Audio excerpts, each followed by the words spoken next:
ఆయనెక్కడ నేనెక్కడ? అంతటి మహాపురుషుడని వెంటనే అతని అజ్ఞానపు చీకట్లు విచ్చిపోయాయి.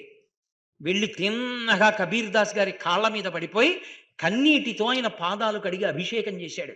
ఆస్తినంత దానం చేసేశాడు. కబీర్ దాస్ గారికి శిష్యుడై తరించిపోయాడు. భాగవతంలో అటువంటి ఉపాఖ్యానం ఉంది. ఎన్ని ఉపాఖ్యానాలను నేను చూపించగలను. అందుకే శంకర భగవత్పాదులు అంటున్నారు, మహాపురుషులతోడి సంగమున్నదే పరమభక్తులైన వారితో కలిసినటువంటి కూడిక. అటువంటి సంగము తప్పకుండా భగవంతుని యొక్క లోకమునకు నిన్ను తీసుకుని వెళ్ళగలదు. ఆ మాటలు అలా ఉంటాయి, అవి నిన్ను భగవన్ లోకంలో నిలబెట్టగలవు, అంత శక్తివంతములు. కాబట్టి సారూప్యం తవ పూజనే శివ మహాదేవేతి సంకీర్తనే సామీప్యం శివభక్తి ధుర్య జనతా సాంగత్య సంభాషణే సాలోక్యంచ చరాచరాత్మకతనుర్ధ్యానే సాయుజ్యం.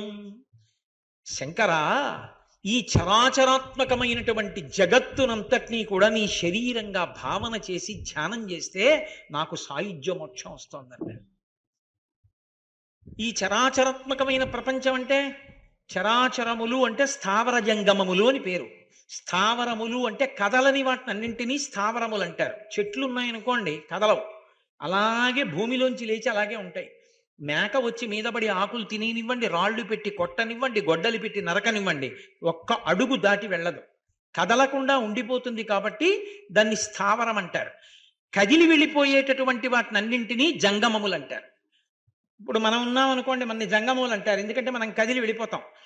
స్థావర జంగమాత్మకమైనటువంటి ఈ సమస్త ప్రపంచము పరమశివుని యొక్క శరీరం. ఆ మాట అంత తేలిక కాదు అనడం. ఎందుకో తెలుసా? ఆ మాట అన్ననాడు నిన్ను తిట్టిన వాణ్ణి కూడా నువ్వు చెనకడానికి ఇష్టపడవు. అది ఎంత స్థాయిలో ఉంటుందంటే, నేను ఏదో తింటున్నాను అనుకోండి, తింటున్నప్పుడు పొరపాటున నాలుక నా పళ్ళ మధ్యలో పడింది. పడితే ఇప్పుడు నా పళ్ళే నా నాలుకే, నా పళ్ళు నవ్వులుతున్నప్పుడే నా నాలుకే పళ్ళ మధ్యలోకి వెళ్ళింది, పళ్ళు కొరికేసాయి. ఇప్పుడు ఓసి దిక్కుమాలిన నాలుక, చూసుకోవద్దే, పళ్ళ మధ్యలోకి ఎందుకు వెళ్ళావు కొరకవు అని నాలుకని తిడతానా? అమాయకమైన నాలుక, మెత్తటి నాలుక మీ పళ్ళ మధ్యలోకి అన్నాన్ని తోస్తూ రుచి చెప్తూ ఉంటుందే, మాట్లాడడానికి ఉపయోగపడుతుంది, దాన్ని ఎందుకు కొరికారు అని పళ్ళు పటకార పెట్టి పీకేనా? రెండూ చేయను. ఎందుకని? పళ్ళు నావే, నాలుక నాదే, కాబట్టి ఓర్చుకుంటాను. మహాత్ములైన వారు రెండూ నావైనప్పుడు నేను ఎలా ఓర్చుకున్నానో అలా భగవద్విరుద్ధంగా ప్రవర్తిస్తూ, భక్తికి వ్యతిరేకంగా ప్రవర్తిస్తూ, ఉద్ధతితో ప్రవర్తించే వాళ్ళని కూడా శివస్వరూపమే, అదిగో నా పళ్ళు నా నాలుకే అన్నట్లుగా భరిస్తారు తప్ప అంతా శివమయం జగత్, శివుడు కానిది లేదు అంటారు. ఆ భావనకి వెళ్ళిపోవడం అంటే నేను నోటితో చెప్పినంత తేలిక విషయం కాదు. రమణ మహర్షి ఒకప్పుడు తన పర్ణశాలలో ఉన్నారు, అరుణాచలంలో. పర్ణశాల అంటే చిన్న తాటాకుల పందిరి, దానికి ఒక తలుపు ఉండేదో కిటికీ ఉండేదో, అందులో ఉండేవారు.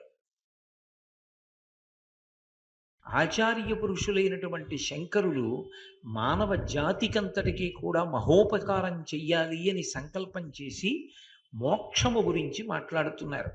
మోక్షము అంటే ఇక మళ్ళీ పుట్టవలసినటువంటి అవసరం లేనటువంటి స్థితి. కాబట్టి ఈ శరీరంలోకి వచ్చి ఉన్నాడు కాబట్టి ఆఖరిసారి శరీరం పడిపోతుంది, అదే ఆఖరుసారి, ఇక మళ్ళీ పుట్టవలసిన అవసరం ఉండదు. అలా ఉండకుండా ఉండడానికి భగవంతునిలో చేరిపోతాడు. అలా చేరిపోవడంలో మోక్షము 4 రకాలుగా చెప్పబడుతుంది.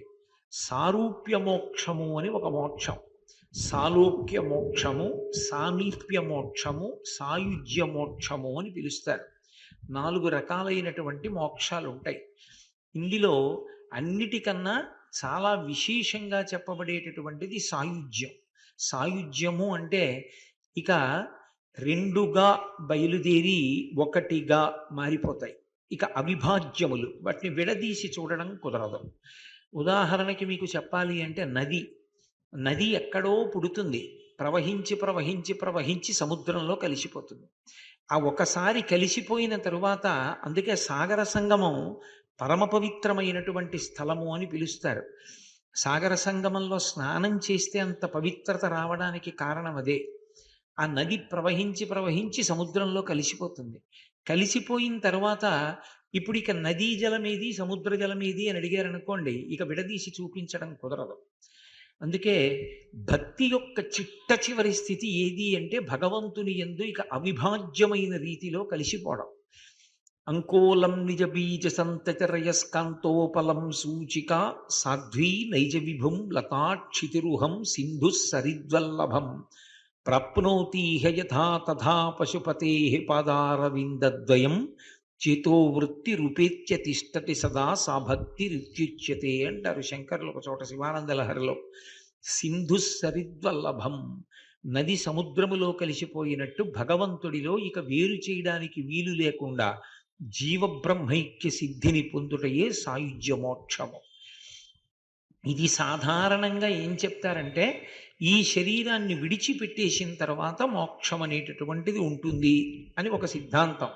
కానీ అద్వైత సిద్ధాంతమునందు అలా ఉండదు.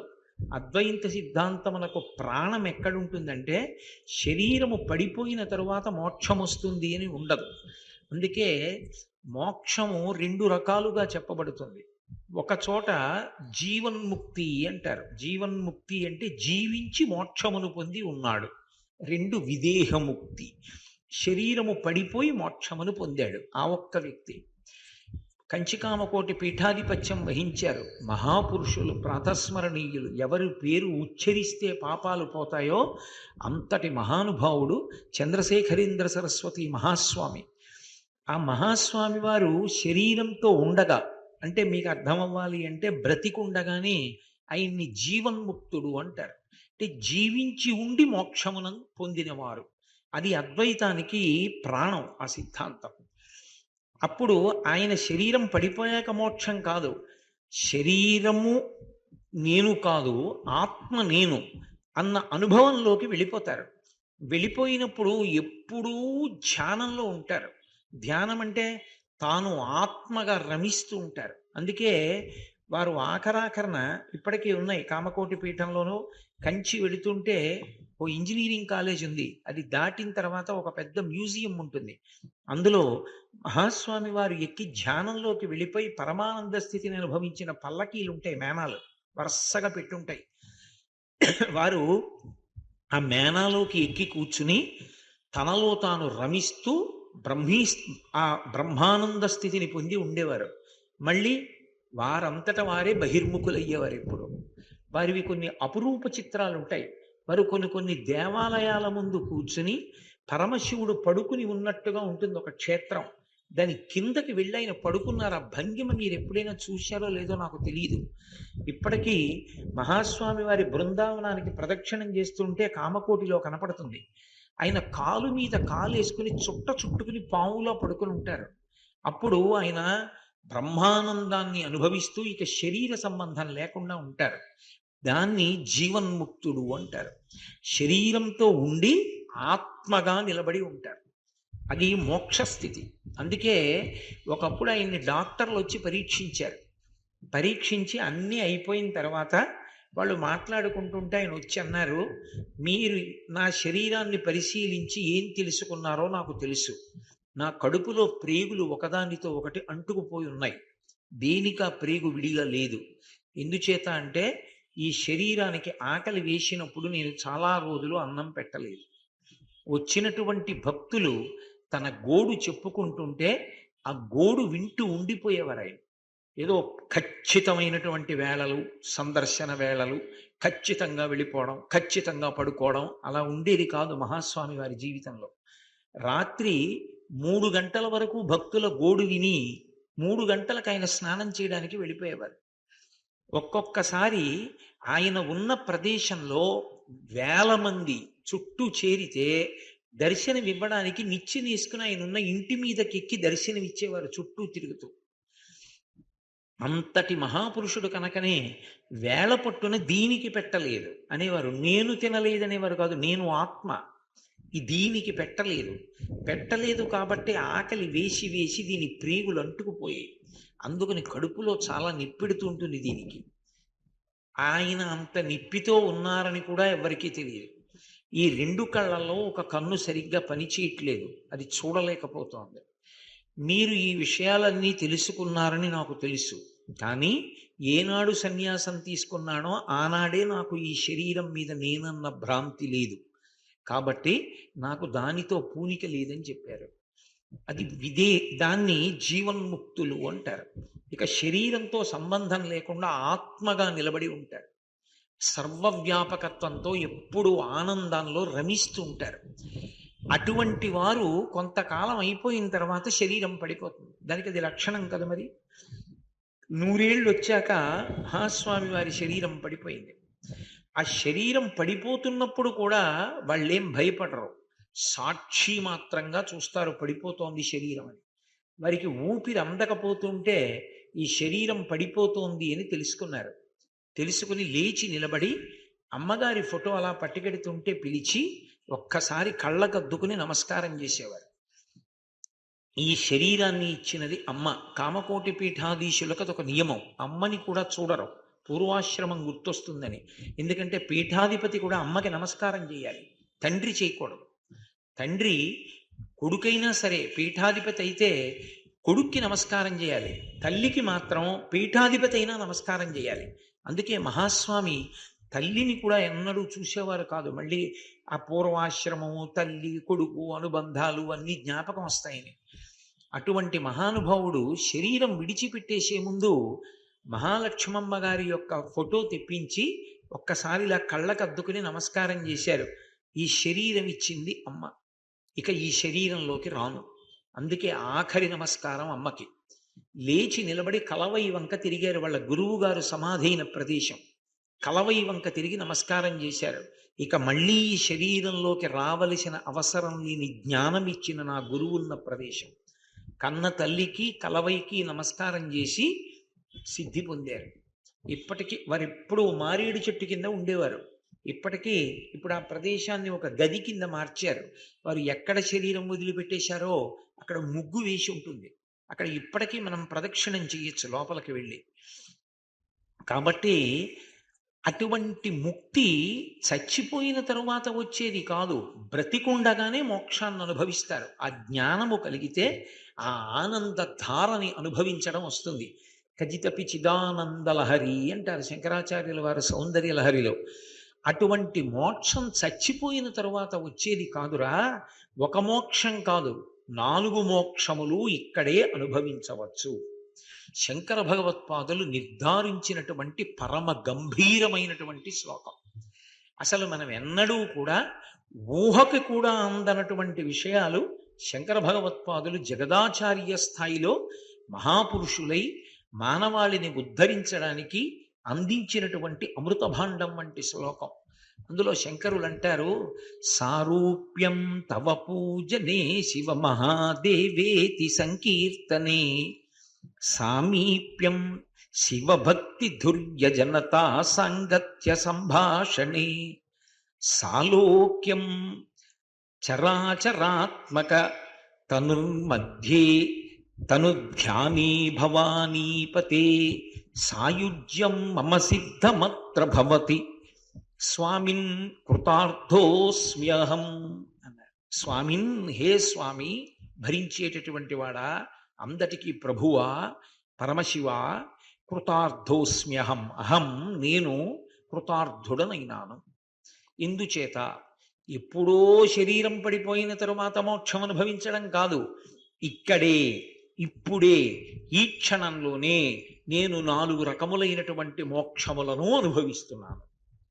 ఎలా అంటే, సారూప్యం తవ పూజనే శివ మహాదేవేతి సంకీర్తనే సామీప్యం. మొట్టమొదటి మోక్షాన్ని చెప్తూ సారూప్యం తవ పూజనే అని మొదలుపెట్టారు. శివ, నేను మీ యొక్క పూజ చేస్తున్నప్పుడు సారూప్య మోక్షమును పొందుతున్నాను. పూజ చేస్తున్నప్పుడు సారూప్య మోక్షం అంటే, సారూప్య మోక్షము అన్న మాటకు అర్థం ఏమిటంటే, శివుడు ఎటువంటి రూపంతో ఉంటాడో అటువంటి రూపాన్నే పొందేస్తాడు భక్తుడు కూడా, అదే రూపాన్ని పొందుతాడు. అందుకే ఇప్పటికీ అరుణాచలం వెడితే చాలా మందికి శివలింగం దగ్గర రమణ మహర్షి కూర్చున్నట్లు కనపడుతుంది. చంద్రశేఖరేంద్ర సరస్వతి మహాస్వామిని చూసి చాలా మంది పరమశివుణ్ణి చూసినట్లు అనుకునేవారు. అపర శివావతారం కింద కనపడేవారు. పూజ చేస్తున్నప్పుడు నేను శివుణ్ణి అవుతున్నాను కాబట్టి, నేను శివుణ్ణి అయిపోతున్నాను కాబట్టి సారూప్యం తవ పూజనే, మీ పూజ యందు నేను మీ రూపాన్ని పొంది సారూప్య మోక్షం పొందుతున్నాను. దాన్ని ఒక మోక్షం కింద చెప్తారు. శివుడి రూపం ఎలా ఉంటుందో అదే రూపాన్ని పొందుతారు. నేను యథార్థం కూడా ఒకప్పుడు కాశీపట్టణంలో అనుకోకుండా నాకు ఒక మహాపురుషుణ్ణి సందర్శించేటటువంటి అదృష్టం కలిగింది. ఆయన నాతో ఒక మాట చెప్పారు. ఏమయ్యా నా చేతి వంక చూడు అన్నారు. నేను ఆయన చేతి వంక చూశాను. చూస్తే చేతిలో త్రిశూలం ఉంది. నేను తెల్లబోయాను. అందరి గీతలు ఇలా ఉంటే ఆయన గీత ఒక్కటి నిలువుగా ఉండి త్రిశూలం వచ్చింది. అదేమిటండి త్రిశూలం ఉంది చేతిలో అన్నాను. ఆయన అన్నారు, నేను కొద్ది రోజుల్లోనే విశ్వనాథుడి యందు ఐక్యమవుతున్నానయా, వచ్చేసారి నువ్వు కాశీ వచ్చేటప్పుడు నేను ఉండను శరీరంతో, నేను విశ్వనాథుడి రూపంలో ఉంటానన్నారు. అని ఆయన నన్ను దగ్గరికి పిలిచి నా నుదురు చూడు అన్నారు. నేను దగ్గరగా వెళ్ళి చూస్తే ఈ నుదుటి మీద ఉన్న 3 గీతలకి బదులుగా స్ఫుటంగా 3 విభూతి రేఖల లోపల నుంచి కాంతులతో కనపడుతున్నాయి. ఆయన అక్కడ వరకే నాకు చూపించారు. చూపించి నేను శివుడి రూపాన్ని పొందుతున్నాననడానికి ఇది ప్రబల సాక్ష్యం. అంత తపస్సు చేశానయ్యా జీవితంలో, 90 ఏళ్ళు వస్తున్నాయి, శివస్వరూపాన్ని పొందుతాను. వచ్చేసారి నువ్వు వచ్చినప్పుడు నేను నీకు కనపడను, విశ్వనాథుడి రూపంలో ఉంటాను. ఎందుకో నిన్ను పిలిచి చెప్పాలనిపించింది, నిన్ను పిలిచి చెప్పాను అన్నారు. నేను నిజంగా తెల్లబోయాను. ఆయన ఎందుకు పెట్టారో కూడా తెలియదు నాకు. వాళ్ళ ఇంట్లో ప్రత్యేకంగా కూర్చోబెట్టి భోజనం పెట్టి పంపించారు. ఆయన ఎవరో నాకు తెలియదు, నేనెవరో ఆయనకి తెలియదు. గంగ ఒడ్డును కనబడి తీసుకెళ్లారు వాళ్ళ ఇంటికి నన్ను. సారూప్యం తవ పూజనే, శివస్వరూపాన్ని పొందుతారు. పూజ చేసేటప్పుడు నేను శివరూపాన్ని పొందుతున్నాను, అది మోక్షం. ఎలా అంటే అసలు కీలకం ఎక్కడున్నది అంటే, మనకి లోకంలో భక్తికి సంబంధించినంత వరకు భ్రమర కీటక న్యాయము అని ఒక మాట ఉంది. భ్రమర కీటక న్యాయం అంటే పువ్వులో పురుగు ఉంటుంది. ఆ పురుగు పువ్వు లోపల తిరుగుతుంటుంది, ఆ పుప్పొడి చుట్టూ వాసన పీలుస్తూ. ఇంతలో కందిరీగ వస్తుంది తుమ్మెద, వచ్చి ఝంకారం చేస్తూ, దానికి ఉండేవి రెక్కలు 2, కానీ అది ఎంత వేగంగా కదుపుతుందంటే ఆ వేగానికి దాంట్లోంచి జుమ్ అని శబ్దం వస్తుంది. కందిరీగ ఇంతలా కందిరీగ తుమ్మెద తిరుగుతోంది అనుకోండి, మన ప్రయత్నం లేకుండానే మనకి కొంచెం ఉద్విగ్నత కలుగుతుంది, అది మీదకు వస్తుందేమో కుడుతుందేమో అని. అలా చూస్తాం. ఈ పురుగు పువ్వులో ఉంటుంది, పైన కందిరీగ జుమ్ అని శబ్దం చేస్తూ తిరుగుతుంది. తిరుగుతున్నప్పుడు ఈ పురుగు ఏం చేస్తుందంటే తన బుద్ధినంతటినీ కేంద్రీకరించి కళ్ళెత్తి అలా చూస్తుంది సీతాకోక చిలుక వంక, ఆ కందిరీగ వంక.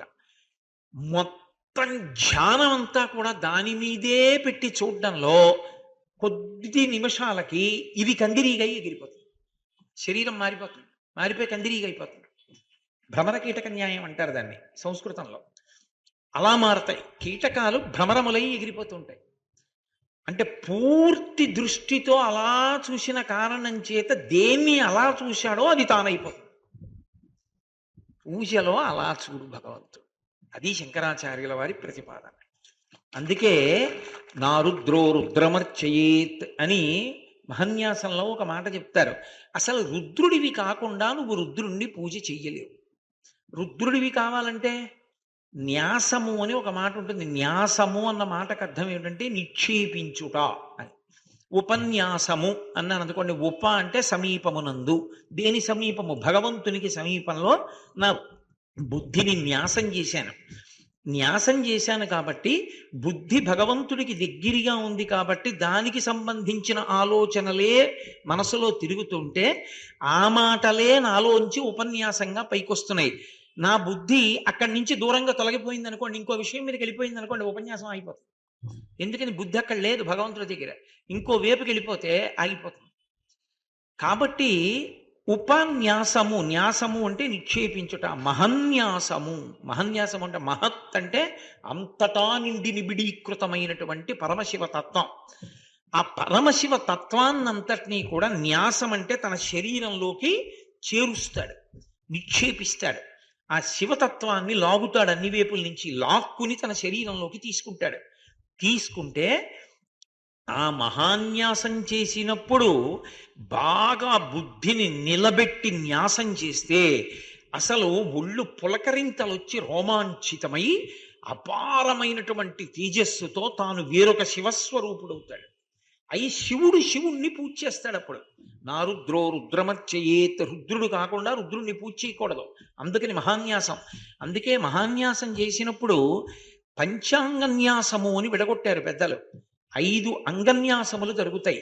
5 అంగన్యాసములు జరిగినప్పుడు ఒకటి శిఖ నుండి అస్త్రము వరకు జరుగుతుంది.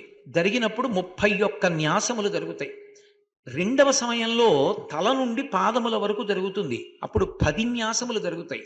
పాదముల నుండి తల వరకు జరుగుతుంది, 5 న్యాసములు జరుగుతాయి. మళ్ళీ గుహ్య ప్రదేశం దగ్గర నుంచి, ముట్టుకున్నప్పుడు చేతులు కడుక్కుంటారు అందుకే, గుహ్య ప్రదేశం నుంచి మస్తిష్కం వరకు జరుగుతుంది. అప్పుడు 5 న్యాసములు జరుగుతాయి. అలాగే హృదయస్థానము నుండి అస్త్రము వరకు న్యాసం జరుగుతుంది. అప్పుడు 5 న్యాసములు జరుగుతాయి. ఇలా జరిగినప్పుడు 31, 10, 41, 5, 46, 5, 51, 5, 56, 56 న్యాసములు పంచాంగ న్యాసంగా మహాన్యాసం నడుస్తుంది. నడిస్తే అంటే దాని మీద బుద్ధి కేంద్రీకరించాలి. దాని మీద బుద్ధి కేంద్రీకరించకుండా ఆవలిస్తూ సెల్ ఫోన్ మాట్లాడుతూ అదేమిటో అర్థం కాకుండా ఇటు తిరిగి నమస్కారం పెట్టంటే ఇలా, ఇలా అంటే ఇలా అంటే న్యాసం అవుతుందని నేను చెప్పలేను. అసలు ఆ మహాన్యాసము యొక్క వైభవం తెలిసి ఆ మంత్రం చదువుతుండగా, అందుకే మహాన్యాసం చేసేటప్పుడు తను చదువుకుంటూ చదవడం కన్నా వశిష్ఠ స్థానం యొక్క ఉపకారాన్ని పొందమని చెప్తారు. వశిష్ఠ స్థానం అంటే బ్రహ్మస్థానం. బ్రహ్మస్థానం యొక్క తోడ్పాటు తీసుకొని అది చదువుతున్నప్పుడు బుద్ధిని న్యాసం చెయ్యాలి ఆ శబ్దం మీద. శబ్ద బ్రహ్మమయీ చరాచరమయీ జ్యోతిర్మయీ వాంగ్మయీ అని దాని మీద న్యాసం చేసి అన్ని దిక్కులా ఉన్నటువంటి పరమశివుని యొక్క తలలను చెప్తారు. అదిగో సజ్జోజాతం అఘోరం తత్పురుషం ఈశానం వామదేవం అని చెప్తున్నప్పుడు ఆ ముఖాల వంక చూస్తూ ఒక్కొక్క ముఖం ఒక్కొక్క దిక్కుని చూస్తూ ఏం చేస్తూ ఉంటుంది, దాని వైభవం ఏమిటి అన్నది లోపల నడుస్తూ ఉండగా పరవశంతో రోమాంచితమై ఆ భగవంతుని యొక్క తేజస్సుని, పరమశివ తేజస్సును అంతటినీ తనలోకి తీసుకుంటాడు. తీసుకున్నప్పుడు తత్వతః తేజస్సు రీత్యా ఆయన శివుడవుతాడు. అప్పుడు ఆయన శివుడైతే అభిషేకం వరకే పనికొస్తాడు. తర్వాత ఆ న్యాసంతో లేచి ఇంట్లోకి వెళ్ళడానికి పనికిరాడు. ఆ తేజస్సును తట్టుకోదు కాబట్టి దిగ్విమోకం చేయాలి. మళ్ళీ ఆ తేజస్సుని ఏ మహత్స్వరూపంలోంచి తను పుచ్చుకున్నాడో అందులోకే మళ్ళీ అప్పజెప్పేస్తాడు. మళ్ళీ దాన్ని తీసుకెళ్లి బ్రహ్మాండానికి అప్పజెప్తాడు. అప్పజెప్పి ఈ పుణ్యాన్ని మాత్రం తన ఖాతాలోకి తీసుకుంటాడు. అభిషేకాన్ని తీసుకుని బయలుదేరతాడు ఇంటికి. అసలు నిజంగా నమకం చమకం జరుగుతున్నప్పుడు నమక చమకముల యొక్క వైభవాన్ని తెలుసుకుని ఆ మంత్రం చదువుతూ ఉండగా పరమశివ వైభవాన్ని లోపల భావన చేస్తూ తదేక దృష్టితో అభిషేకం చేశాడనుకోండి, 2 సిద్ధిస్తాయి. ఒకటి, అలా అభిషేకం చెయ్యగలిగినటువంటి ప్రజ్ఞాశాలి ఎవరైనా మూర్తికి అభిషేకం చేస్తే మూర్తి విశేషమైన తేజస్సుని పుంజేసుకుంటుంది. అప్పటి వరకు ఒక తేజస్సు ఉంటుంది. అలా అభిషేకం చేశారనుకోండి, ఆ మూర్తికి జీవకళలు పెరిగిపోతాయి.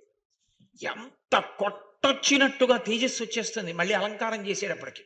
2, ఎవరు అలా అభిషేకం చేశాడో ఆయన గొప్ప తేజస్సుని పొందుతాడు. అది నా రుద్రో రుద్రమర్చయేత్. శివుడు కాకుండా శివుణ్ణి నువ్వు ఆరాధించలేవు.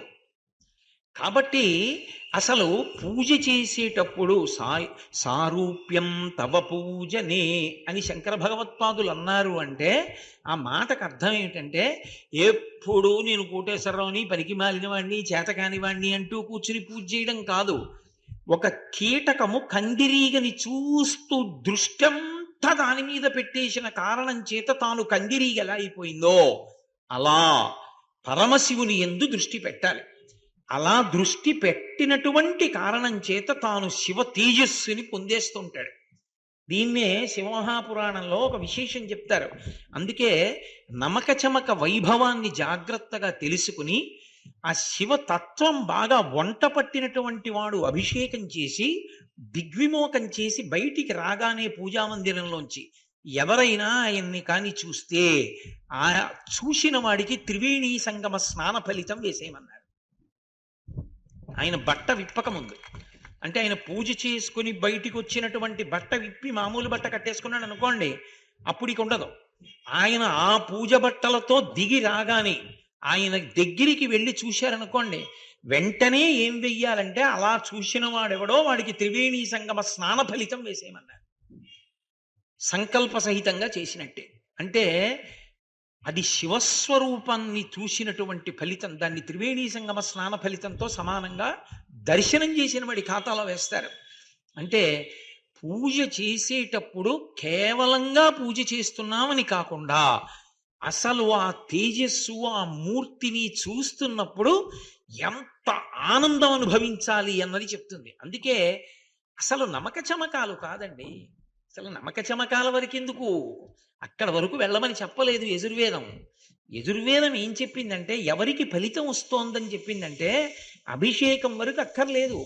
ఎక్కడ అసలు శివతేజస్సుని పుంజుకు నిలబడిపోతాడంటే భక్తుడి కోరికలన్నీ ఎక్కడ తీరిపోతాయి అంటే ఆపాతాళ నభస్థలంత భువన బ్రహ్మాండమా విస్ఫుర జ్యోతిస్ఫాటిక లింగ మౌళి విలసత్పుర్నిందువంతామృతై అస్తోకప్లుతమేకమీశమనిశం రుద్రాను వాకాం జపన్ ఝాయేత్ ఈప్సిత సిద్ధయే అంటే జపన్, అభిషేకం చేయమని చెప్పలేదు.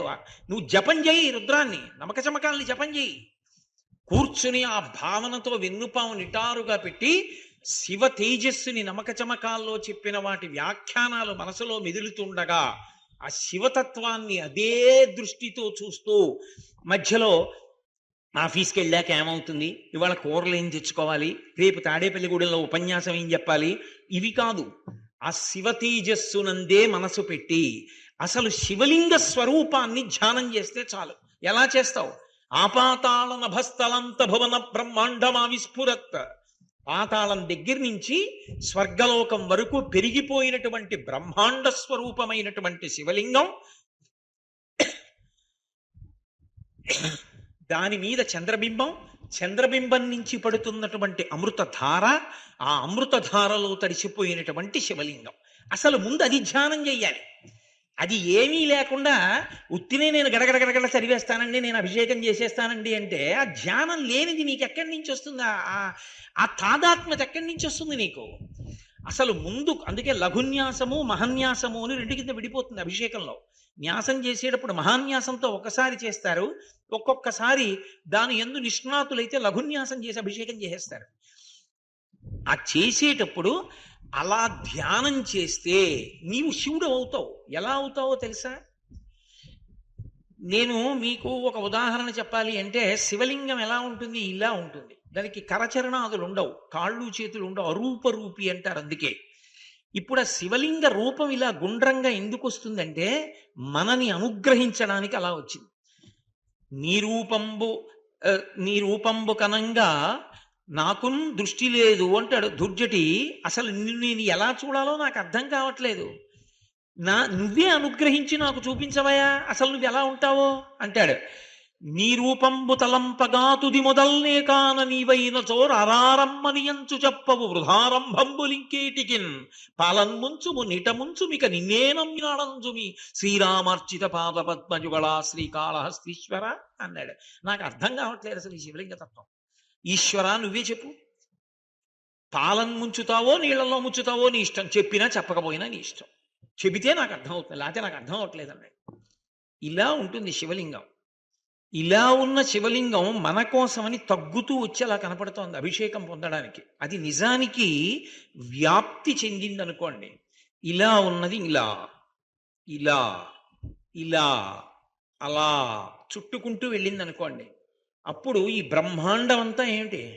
శివలింగం. అప్పుడు నేనెవరు? అందులో నేనున్నప్పుడు నేను శివుణ్ణి. శివలింగం కన్నా భిన్నమన్న భావనతో మొదలు పెట్టకూడదు. నువ్వు కూడా అందులో అంతర్భాగానివి. మరి పూజ ఎలా చేస్తావు? అందులో నువ్వు అంతర్భాగం అయితే నువ్వు దానికి ఎలా చేస్తావు అంటే శంకరుడు వేరొక చోట చెప్తారు షట్పదిలో, కెరటము సముద్రమును పూజించినట్టు. కెరటం ఎక్కడిది? సముద్రంలోనే పుట్టింది. ఎక్కడ పరిగెడుతుంది? సముద్రంలోనే వెడుతుంది. ఎక్కడ విరిగిపోతుంది? సముద్రంలో విరిగిపోతుంది. ఎందులో కలిసిపోతుంది? సముద్రంలో కలిసిపోతుంది. కానీ సముద్రము కన్నా కెరటము భిన్నముగా కనిపిస్తోందా లేదా? సముద్రంలో కెరటం వస్తోందంటాడు. నిజంగా సముద్రం లేకపోతే కెరటం ఉంటుందా? సముద్రము లేని కెరటం లేదు, కెరటం లేని సముద్రం ఉంటుంది. మీరు సముద్ర మధ్యంలోకి వెళ్ళారనుకోండి, ఓడలో కెరటాలు ఉండవు. కెరటము సముద్రాన్ని పూజ చేస్తే ఎలా ఉంటుందో శివలింగ ధ్యానము చేసి అభిషేకం చేయడం అలా ఉంటుంది. అప్పుడు తాను శివుడు అవుతాడు. అప్పుడు ఆ తేజస్సు పొందుతాడు. అప్పుడు ఆ వాక్కుకు ఆ బలం వస్తుంది. ఆయన ఆశీర్వచనానికి ఆ శక్తి వస్తుంది. తాను తరిస్తాడు.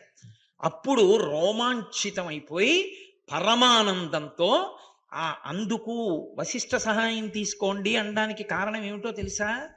గురు సహాయం తీసుకోండి అనడానికి బ్రహ్మస్థానం అని అనరు అక్కడ. వశిష్ఠ సహాయం తీసుకోండి అని ఎందుకంటారంటే, నువ్వు అటువంటి వాక్కు మనసు పని చెయ్యనటువంటి ఆనందం అనుభవించేస్తుంటే అది తెగిపోకుండా ఉండడానికి ఆయన చదువుతూ ఉంటాడు సుస్వరంతో. నువ్వు రమించిపోతూ చేస్తుంటావు. అంతేగాని పక్కవాడితో మాట్లాడుతూ, వాడితో మాట్లాడుతూ, వీడితో మాట్లాడుతూ, సెల్ ఫోన్ మాట్లాడుతూ నమ్మకం చదవడం, చమకం చదవడం, అదే నమ్మక చమకాలు చదవడం అంటే. అలా రమించిన వాడెవరు ఉంటాడో వాడు శివరూపమునే పొందుచున్నాడు, కీటకము భ్రమరమైనట్టు. కాబట్టి శంకరులు అన్నారు, ఎప్పుడో రావడం ఏమిటి సారూప్యమోక్షం? ఇప్పుడే ఇక్కడే ప్రతిరోజు పొందుతున్నాను.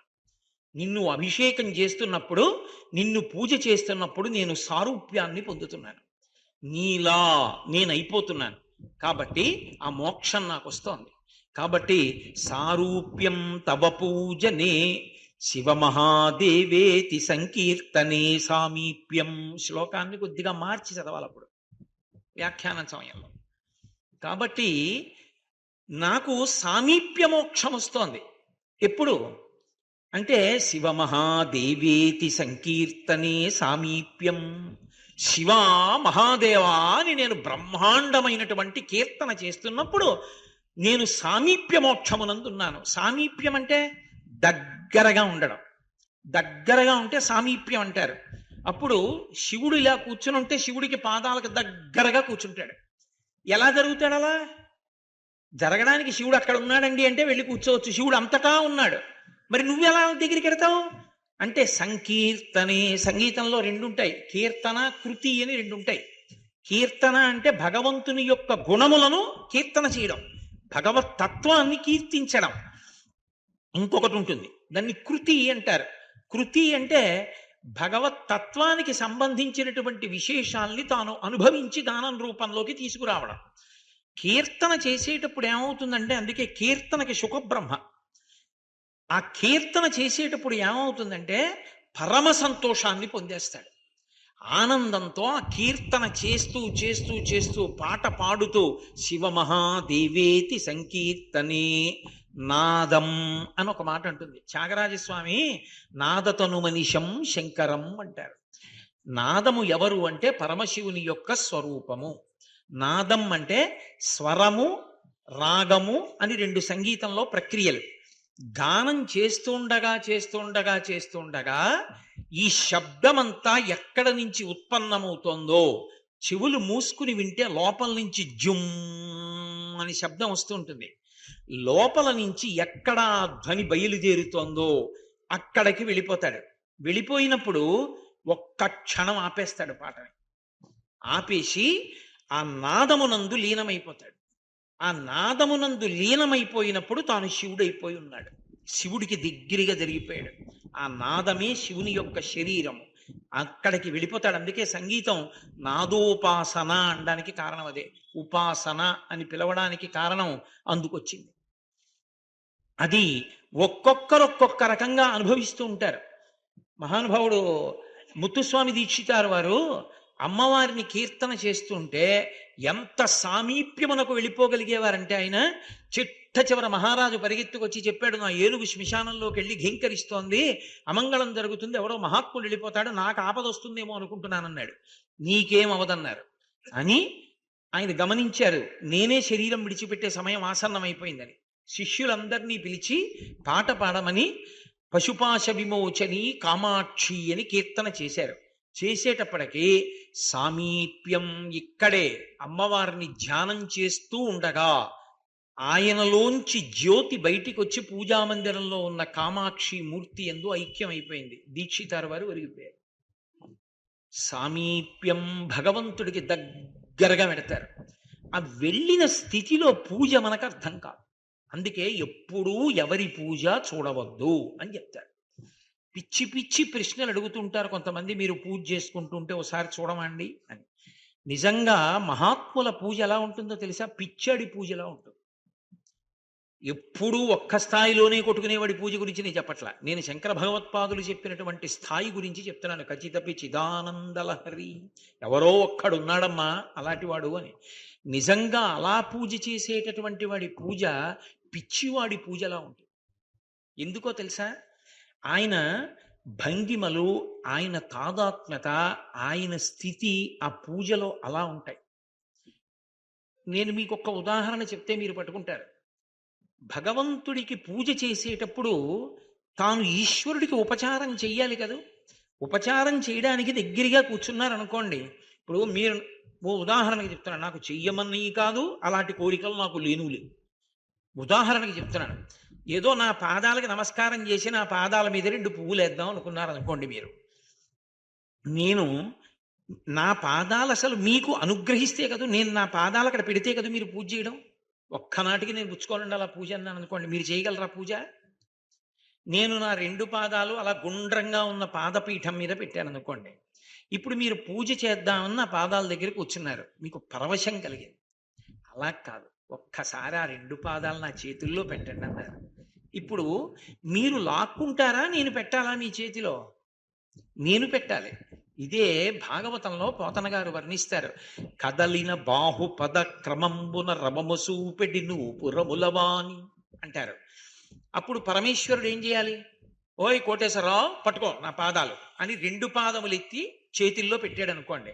ఆయన పాదములకు పెట్టుకున్న మంజీరముల యొక్క ధ్వని వినపడుతుంది.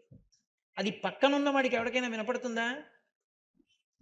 ఎవడు అలా కూర్చున్నాడో వాడికే వినపడుతుంది ఆ మంజీరముల శబ్దం.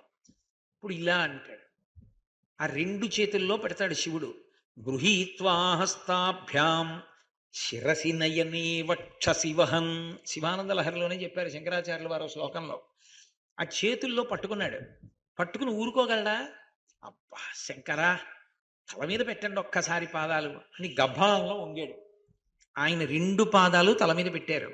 ఆయన సరిగ్గా 2 పాదాలు ఊంచుకోవడానికి అవకాశం ఉంటుందా తల మీద పెట్టినప్పుడు? అదేమో గుండ్రంగా ఉంటుందా? ఆ పాదాలు జారతాయి. అందుకని ఆయన దగ్గరికి రా అని నా భుజాలు 2 మీద 2 పాదాలు వేశాడు. ఇప్పుడు ఆ స్పర్శ సుఖాన్ని అనుభవిస్తున్నాడు. పరమశివ పాదాలు తగులుతున్నాయి. ఆనందపడిపోయాడు. ఆయన ఇలా వంగి చెమటలు పట్టేసి పరవశంలో ఉన్నాడు. నీకేమవుతుందా, నీకేం అర్థమైంది ఆ పూజ చూస్తే? ఆయనకి ఏం రాదండి ఏమిటో అలా వంగున్నాడు కాసేపు అంటారు. అందుకే మహాత్ముల యొక్క పూజ ఎప్పటికీ ఎవరికీ అర్థం కాదు. అది సాధ్యం కాదు అర్థం చేసుకోవడం. ఎందుకనంటే ఆయన జరుగుతాడు ఈశ్వరుడికి దగ్గరగా. ఆ జరగడం అనేటటువంటిది ప్రజ్ఞా విశేషం. అది కొన్ని కోట్ల జన్మల తర్వాత భక్తి ద్రవిస్తుంది. మీరు బాగా గుర్తుపెట్టుకోవాలి. కామము చేత ఘనీభవిస్తుంది, భక్తి చేత ద్రవీకరింపబడుతుంది. అంటే ద్రవంగా మారుతుంది. ఎందుకో తెలుసా? కామం ఉందనుకోండి, కోరికతో చేస్తున్నాను అనుకోండి, నేను ఎవరి దగ్గరికన్నా వెళ్ళి వాళ్ళని చూడడం, ఏదో అదేంటి వాళ్ళు నాకే దక్కాలని కోరిక, వాళ్ళు నాతోనే ఉండాలని కోరిక నాకు ఉన్నాయనుకోండి, అప్పుడు వేడుంటుంది లోపల. వాడు నాకు దక్కడేమో, నాకొక్కడికే ఉండడేమో, పక్కవాడితో కూడా ఉంటాడేమో, నాతోనే స్నేహం చేయడేమో, అది వేడిని కల్పిస్తుంది. వేడిని కల్పిస్తే ఏమవుతుందంటే గట్టి పడిపోతుంది మనసు. గట్టి పడిన కొద్దీ వికృత చేష్టలు చేస్తుంది. ఏదో నాకు దక్కలేదని కోపం వచ్చిందనుకోండి, ఎంత దూరమైనా పోతాడు. అది వికృత చేష్టలు. అందుకే ఎవరో ఓ పిల్లని చూడడం, ఈమె నాకు దక్కాలి, ప్రేమించానంటాడు, ఉతిరి కామించాడు. ఇప్పుడు ఆ పిల్ల దక్కలేదు, యాసిడ్ పోస్తాను, కత్తితో పొడుస్తాను, వెంట పడతాను, బాధ పెడతాను. ఇవన్నీ ఎందుకు వచ్చాయంటే కామం గట్టిపడేట్టు చేస్తుంది, ప్రేమ కరిగిపోయేటట్టు చేస్తుంది. మీరు ఓ మంచు ముక్కని తెచ్చి అక్కడ పెట్టారనుకోండి, కరిగిపోతుంది కాసేపటికి. పాలలో పంచదార వేశారనుకోండి, ఇక పంచదార కాసేపటికి కనపడదు, పాలలో కరిగిపోయి పాలలో తీపిగా మారిపోతుంది, ఇక విడదీయలేరు. అలా కరిగిపోయేటటువంటి గుణం ఎక్కడి నుంచి వస్తుంది అంటే ఒక్క భక్తి నుండే వస్తుంది. అలాంటి భక్తి ఏర్పడాలంటే ముందు కొన్ని వేల జన్మలలో సాధన ఉండాలి. ఆ సాధన లేకుండా అసలు అలా చేయను లేడు, అలా చేద్దామన్న ఆలోచన ఉండదు. ఒకవేళ వాడికి అటువంటి పూజ చూసినా అర్థం కాదు. ఇంకా ఎక్కడో ఉన్నాడు. ఆ స్థాయికి ఎదగడం అంత తేలికైన విషయమేం కాదు. అందుకే ఖచ్చిత పిచిదానంద లహరి అంటారు సౌందర్య లహరిలో. ఎవడో ఒక్కడమ్మా, అందరికీ సాధ్యం కాదు. కాబట్టి ఇప్పుడు గృహీత్వా హస్తాభ్యాం శిరసి నయనే వక్షసి వహన్. ఇప్పుడు అలా భుజాల మీద తల మీద పెట్టుకున్నాడు. ఆ పాదాలు మళ్ళీ తీసి జాగ్రత్తగా చేత్తో పట్టుకున్నాడు. స్వామి స్వామి ఒక్కసారి కళ్ళకు అద్దుకుంటాను, అద్దుకో. ఇప్పుడు కళ్ళకు అద్దుకుని ఊరుకుంటాడా? ఆ రెండు పాదాలు ఇలా పైకెత్తి ఆ వేళ్ల చివరి భాగాలు పూల పొట్లాల్లా, చిన్నప్పుడు అమ్మ తుమ్ములు వస్తే కర్పూరం చిన్న తిత్తి చీరలో మూట కట్టి ముక్కు దగ్గర పెట్టినట్టు మెత్తగా ఉంటాయి వేళ్ల చివర్లో. ఆ వేళ్ల చివర్లు కళ్ళకేసి రాసుకుంటాడు. ఆ కను గుడ్డు మీద రెప్ప మీద వేలి చివర్లు రాసుకుంటుంటే పరమానందాన్ని పొందేస్తాడు. వక్షశివహన్, ఇంకా దగ్గరగా జరిగి నా గుండెల మీద పెట్టు స్వామి అంటే గుండెల మీద పెట్టుకుని ఆ పాదాలు పారవస్యంలో ఇలా పరవశించిపోతాడు. నీకేమర్థం అవుతుంది ఆ పూజ? నీకంటే మిమ్మల్ని కాదు, నాలాంటి వాడికి. అందుకే పెద్దలు తలుపేసుకు పూజ చేస్తారు. అది కారణం. అందరి ముందు కూర్చుని పూజ చేయకపోవడానికి కారణం అది. ఏకాంతంలో పూజ ఎందుకు చేస్తారంటే అదే క్రమక్రమంగా క్రమక్రమంగా క్రమక్రమంగా బాగా ఎక్కువ అయితే ఏమవుతుందంటే ఏది మొదలు పెట్టనివ్వండి జారిపోతారు ధ్యానంలోకి. నేనంటే ఇలా చెప్తున్నాను కానీ పెద్దవారు అయిపోయిన తర్వాత కామకోటి మహాస్వామి వారిని ఏది ఆ సౌందర్య లహరిలో ఒక్క శ్లోకం స్వామి అనుగ్రహ భాషణంలో చెప్పండి అంటే సుధా సింధోర్ మధ్యే అనేవారు. కళ్ళు మూసుకొని అలా ఉండిపోయేవారు. ఆయనకి కనపడేది ఆ సుధా సముద్రం, దాంట్లో ఉన్నటువంటి మణిద్వీపం, అవన్నీ కనపడి ఆనందంతో పరవశం పొందేసి మళ్ళీ కాసేపటికి కళ్ళు తెరిచి 4 మాటలు చెప్పేవారు. వట విటపి సమీపే అన్నారనుకోండి, దక్షిణామూర్తి గురించి చెప్దామని, అంతే కళ్ళు మూసుకుని రమించిపోయేవారు. అంతే. ఇక్కడ దర్శనం అవుతుండేది. సామీప్యం. అప్పుడు దానికి ముందు శివమహాదేవేతి సంకీర్తనే, శివ మహాదేవా అని కీర్తన చేయడంలో నోటితో ఏదో పాట పాడడం కాదు, అడ్డం బద్దం లేకుండా ఊరికే పాట పాడడం కాదు. ఆ పాట పాడేటప్పుడు జరిగిపోతాడు శివుడి దగ్గరికి. అలా జరిగిపోవాలంటే దాని అర్థం తాత్పర్యం తెలిసి ఉండాలి. ఏమీ తెలియకుండా అది పాడితే నీకేమిటి అర్థం అవుతుంది? ఏదో ఇంకో రాష్ట్రం భాషలో ఇక్కడికి వచ్చి కూర్చుని మంగళహారతి పాడినట్టు ఉంటుంది. నీకేం అర్థం అవుతుంది అప్పుడు? అది అర్థం అయితే కదా నువ్వు రమించడానికి. అందుని ముందు అసలు ఆ కీర్తన పాడేటప్పుడు పెద్దల యొక్క కీర్తన యొక్క భావమన్నా తెలిసి ఉండాలి. మహాపురుషులు కీర్తన చేసేటప్పుడు భావమే కీర్తన అవుతుంది. ఆ కీర్తన చేసేటప్పుడు శంకర నేను మీకు సామీప్యమయ్యాను, దగ్గరైపోయాను. ఎంతో ఆనందం అనుభవించేశాడు. పూజ అయిపోయింది, నీరాజనం ఇచ్చేశాడు. ఆ నీరాజనం కూడా ఏం మామూలుగా ఉంటుంది అనుకుంటున్నారు ఏమిటి? నేను వేదిక మీద చెప్పకూడదని చెప్పట్లేదు కానీ తూర్పుగోదావరి జిల్లాలోనే జరిగింది ఒకానొకప్పుడు. అల్లుడు మామగారు ఎంతకీ భోజనానికి రావట్లేదు ఏమిటని మామగారు ధ్యానం చేసుకుంటున్న గదిలోకి వెళ్ళాడు. పుసుక్కుని తలుపు తీసి అమ్మవారు ఇలా చూసింది. ఈయన తాంబూలం ఇస్తుంటే అమ్మవారు పుచ్చుకుంటోంది నోట్లో పెట్టుకోవడానికి. పరదేవత ముందు కూర్చుంటుంది పెద్దల కోసం. అంతటి భక్తి తత్పరులైన వారి పూజ అందుకోవడానికి ఈశ్వరుడు వచ్చి కూర్చుంటాడు అక్కడ. అది శంకర భగవత్పాదుల ప్రతిపాదన. కాబట్టి ఎక్కడో ఏమిటి మోక్షం? ఆ పూజ పూర్తయిపోయి నీరాజనం ఇచ్చినప్పుడు ఆ పాదాల కాంతులు ఇలా నీరాజనం తిరుగుతుంటే పరమశివుడి యొక్క చేతులు, ఆయన కుండలాలు, ఆయన కిరీటం, ఆయన జుత్తు, ఇటు పక్కకు వచ్చేటప్పటికి పార్వతీదేవి యొక్క కిరీటం, ఇలా వచ్చేటప్పటికి అమ్మవారి చెయ్యి, చేతిలో ఉన్న ఇక్షుదండం, అమ్మవారి ఎర్రటి పవిట కొంగు, అమ్మవారి చీర, పాదాలకున్న మంజీరాలు, ఇలా నీరాజనం తిరుగుతూ ఉంటుంది. కళ్ళు మూసుకుని తిప్పుతూ ఉంటాడు కానీ లోపల ఆ కూర్చున్న మూర్తులను ఆ నీరాజనపు కాంతులలో ఇక్కడ చూస్తూ ఉంటాడు. అప్పుడు ఏమి పారవస్యంలో ఉంటాడో. ఇంత పారవస్యం అయిపోయిన తర్వాత ఆ తీర్థప్రసాదాలు గుచ్చుకుని ఆ పీట మించి లేచి బయటికి వచ్చాడు అనుకోండి, ఏదో పటికి బెల్లం పర పర పర పర నవిలి తినేసినటువంటి వాడి నోరు ఎలా ఉంటుందో భగవంతుడికి దగ్గరగా కూర్చున్నప్పుడు పొందిన ఆనందం నుంచి లౌకికంలోకి రావడం అలా ఉంటుంది. కాబట్టి సారూప్యం తవ పూజనే శివమహాదేవేతి సంకీర్తనే సామీప్యం శివభక్తి ధుర్య జనతా సాంగత్య సంభాషణే సాలోక్యంచ. ఇక్కడ ఇంకొక పెద్ద విశేషం చెప్తున్నారు. ఈశ్వర, మేము నీకు పరమభక్తులైనటువంటి వారు కొంతమంది ఉంటారు. ఆ పరమభక్తులైనటువంటి వారితో మాట్లాడిన కారణం చేత నీ లోకంలో మేము ఉంటాం. సాలోక్య మోక్షం అని ఒక మోక్షం. నీ లోకంలో ఉంటాం.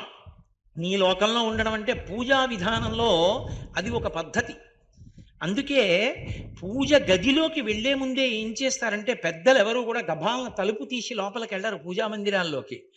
పూజా మందిరం మీద అరిచేత్తో కొట్టకూడదు. అందుకని గంటలో ఏవో పెట్టుకుంటారు. ఎందుకు పెట్టుకుంటారంటే ఓసారి చప్పుడు చేస్తారు. ఇలాగా చప్పుడు చేస్తే పరమేశ్వరుడికి పరాకు చెప్పినట్టు, స్వామి లోపలికి వస్తున్నాను అని. ఎందుకని సుప్రభాతం గడప బయట నించుని చదవాలి, లోపలికి వెళ్ళి కూర్చుని కాదు. సుప్రభాత పఠనాన్ని నిలబడి చెయ్యాలి. నిలబడి చేసినప్పుడు ముందు ఆ ఆనందం అనుభవిస్తాడు. ప్రాతస్మరామి గణనాథ మనాథ బంధుం సింధూరపూర పరిశోభిత గండ యుగ్మం ఉద్దండ విఘ్న పరికండ నచండ దండ మాఖండలాది సురనాయక బృంద వంద్యం అని మొదలుపెట్టాడు అనుకోండి. మొట్టమొదట విఘ్నేశ్వరుడి యొక్క గండస్థలానికి సింధూరం అలదెబడి ఉన్నటువంటి ఆ స్వామిని, ఆ తర్వాత ఆ పార్వతీ పరమేశ్వరుల్ని ఇద్దరినీ కూడా మేల్కొలుపుతాడు. మేల్కొలిపి ఇప్పుడు స్వామి లోపల లేచి ఉన్నారని, స్వామి లోపలికి వస్తున్నానని కించిత్ శబ్దం చేసి ఆ తలుపు తెరిచి లోపలికి వెళతాడు. లోపలికి వెళ్ళాడు అంటే భగవంతుని యొక్క అనుగ్రహానికి పూజగా తాను రమించడం ప్రారంభిస్తాడు. ఇది మనసు చిక్కబట్టి నిలబెట్టగలిగినటువంటి వాళ్ళు మాత్రమే అనుభవించగలిగినటువంటిది. కానీ సాలోక్యం అన్న మాటకు అర్థం, ఆ గది లోపలికి వెళ్ళినప్పుడు కొంతమంది ఏం చేస్తారంటే మనసులో ఎలా భావన చేసి, అది చాలా కష్టమైన విద్య అనుకోండి. అమ్మవారికి సంబంధించిన శ్రీ విద్యా తంత్రంలో చెప్తారు, ఈ కళ్ళు తెరిచి ఉంచుతారు, కానీ లోపల మనసు ఏది చూస్తూ ఉంటుందో దాన్ని చూస్తుంది. కానీ లోనేత్రం, ఈ మాంసనేత్రం ఎదురుగుండా చూసిన దాన్ని మనసు పుచ్చుకోదు. పుచ్చుకోకుండా కవాటం తెగిపోతుంది. ఇక్కడ ఇలా ఉంటాడు, అలా చూస్తూ ఉంటాడు, చూస్తున్నాడు కదా అని వాళ్ళు అనుకుంటారు. చూస్తూ ఉంటాడు, ఇలా అంటుంటాడు, అంటుంటాడు. లోపల పరదేవత పాదాలకి పసుపు రాసి పారాణి రాసి జాజిపూలతో పూజ చేస్తూ ఉంటాడు. ఈ నేత్రంతో ఇటు చూస్తున్నట్టుంటాడు, లోనేత్రంతో అమ్మవారి పాదాలు చూస్తుంటాడు. అది సామాన్యమైన ఉపాసన కాదు, అది ఒక స్థాయి దాటిన తరువాత పొందుతారు. అటువంటి వారు అసలు పూజా మందిరంలోకి ప్రవేశించేటప్పుడే వారు ఏ పూజ చేస్తున్నారో ఆ లోకం కింద భావన పొందుతారు. అదొక గమ్మత్తు. ఏదో పరదేవతని పూజ చేస్తున్నాడు అనుకోండి, మణిద్వీపంలో తాను వెళ్ళి కూర్చున్నాను, ఇదిగో కామధేనువులు చింతాముడులతో కూడుకున్నటువంటి నీ మందిరంలో నేనున్నానంటాడు. అంతేకాని నా పూజ గది రాళ్ళు టైల్స్ నేనేయించానండవు. చింతామణి గృహంలోకి వచ్చాను నేను, అవుగో కామధేనువులు కల్పవృక్షాలు, ఆ భావన చేస్తూ నేను అక్కడికి వచ్చానని, అదిగో అమ్మ. అంతేగాని నేనే కాశీ నుంచి పట్టుకొచ్చిన అన్నపూర్ణమ్మ విగ్రహం అండవు, అదిగో అమ్మ అన్న భావనతో కూర్చున్నప్పుడు అసలు ఆ కూర్చోవడం, ఆ లోపలికి వెళ్ళడమే పారవస్యం. అప్పుడు సాలోక్యం, అమ్మవారు ఉన్న లోకం, పరమశివుడు ఉన్న లోకం, విష్ణువు ఉన్న లోకం, ఏ లోకం అంటే ఆ లోకంలోకి తాను ప్రవేశించి పూజ చేస్తాడు. అది ఒకటి బాహ్యంలో పద్ధతి. శంకర భగవత్పాదులు అంటున్నారు, చాలా తేలిక ఏమిటో తెలుసా సాలోక్యం అన్నది? ఆ భగవంతుని యొక్క భక్తిని కడుపు నిండా అనుభవించినటువంటి వాళ్ళు మాట్లాడుతున్నప్పుడు ఆ మాటలు వింటుంటే చాలు మనం కూడా అలాగే చేసేస్తున్నట్లుగా అనిపిస్తుంది. అప్పుడు సాలోక్యం, ఆలోకంలోనే ఉంటాం. వాళ్ళు ఎటువంటి వాళ్ళు? శివభక్తి ధుర్య జనతా సాంగత్య సంభాషణే సాలోక్యంచ. పరమభక్తి తత్పరులైనటువంటి వారితో మాట్లాడేటటువంటి మాటలు మనని కూడా ఆలోకమునందు ప్రవేశపెడతాయి. ఆయన మహాభక్తుడు. ఆయన కాశీపట్టణం వెళ్ళి యాత్ర చేసి తిరిగి వచ్చాడు. అందుకే యాత్ర చేసి ఎవరైనా వస్తే వెంటనే వాళ్ళ కాళ్ళకి నమస్కారం చేస్తారు. యాత్ర చేసి వచ్చినటువంటి వాడు యాత్రకి సంబంధించినటువంటి విశేషాలు చెప్తాడు, చెప్పగలిగిన ప్రజ్ఞాశాలి అయి ఉంటే. ఆయన గంగా నది ఎలా ఉంటుంది, ఆ వారణ అసి ఒడ్లు, ఆ గంగ ప్రవహించడం, అక్కడ ఉండేటటువంటి ఆ స్నాన ఘాట్, అందులోకి దిగడం, అక్కడ ఉన్నటువంటి శివలింగం, ఆ గంగా నదిని చూసేటప్పటికి కలిగినటువంటి పరవశం, గంగమ్మ యొక్క వైభవం, ఆయన స్నానం చేయడానికి దిగడం, సంకల్పం చెప్పుకోవడం, స్నానం చేయడం, పైకి రావడం, ఎదురుగుండా ప్రవహిస్తున్న గంగా, దాని యొక్క సైకతం, ఇవన్నీ వర్ణిస్తున్నాడు అనుకోండి. వర్ణించి ఇలా స్నానం చేశాను అన్నాడు అనుకోండి, ఆయన గంగా స్నానం చెప్పేటప్పటికి మీరు కూడా గంగా స్నానం చేస్తారు, మీరు కూడా కాశీలో ఉంటారు, మీరు గంగను చూస్తారు, మీకు ఒళ్ళు తడిసిపోయిన అనుభూతే కలుగుతుంది. అంటే శివభక్తి తత్పరులైనటువంటి, శివభక్తి తత్పరులు అంటే నా ఉద్దేశం విష్ణుభక్తి ఉండకూడదని కాదు, విష్ణుభక్తి అన్నా శివభక్తి అన్నా ఒకటే నేను చెప్తున్నానని గుర్తుపెట్టుకోవాలి మీరు. ఆ భక్తి కలిగినటువంటి వాడితో మాటలున్నాయే, అవి భగవంతుని యొక్క లోకానికి తీసుకెళ్ళగలవు, నీ యొక్క ప్రయత్నం అక్కర్లేకుండా. అందుకే ఏం చెప్తారంటే, కొన్ని కోట్ల కోట్ల కోట్ల ఆస్తి పోని బెంగపెట్టుకోకు, మహాపురుషులతోటి సంగము మాత్రం వదిలిపెట్టుకోకు. వాళ్ళు దూరం చేసి ఛీ అని చూడగానే భ్రుకుటి ముడి వేసేటటువంటి స్థితి మాత్రం తెచ్చుకోవద్దు. ఇందుచేత కొన్ని కోట్ల కోట్ల కోట్ల జన్మల తర్వాత భగవంతుడి యొక్క అనుగ్రహం కలిగితే వచ్చేది ఏది అంటే, నీకంత ధ్యానం వచ్చినా రాకపోయినా, అంత పూజ వచ్చినా రాకపోయినా, వాళ్లతో కలిసి కూర్చుని వాళ్ళ మాటలు వినే అదృష్టం కలుగుతుంది. ఏ కారణానికైనా జార విడిచావా ఇక మళ్ళీ కోట్ల జన్మల వరకు వస్తుందని నమ్మకం లేదు. అందుకే పెద్దలు ఒక మాట చెప్తారు, సత్పురుషులతో ఉండేటటువంటి సహవాసమునకు ఉండేటటువంటి గొప్పతనం ఏమిటి అంటే, గంగా పాపం శశీతాపం దైన్యం కల్పతరుస్తథా పాపం తాపంచ దైన్యంచ హంతి సజ్జన దర్శనం అంటారు.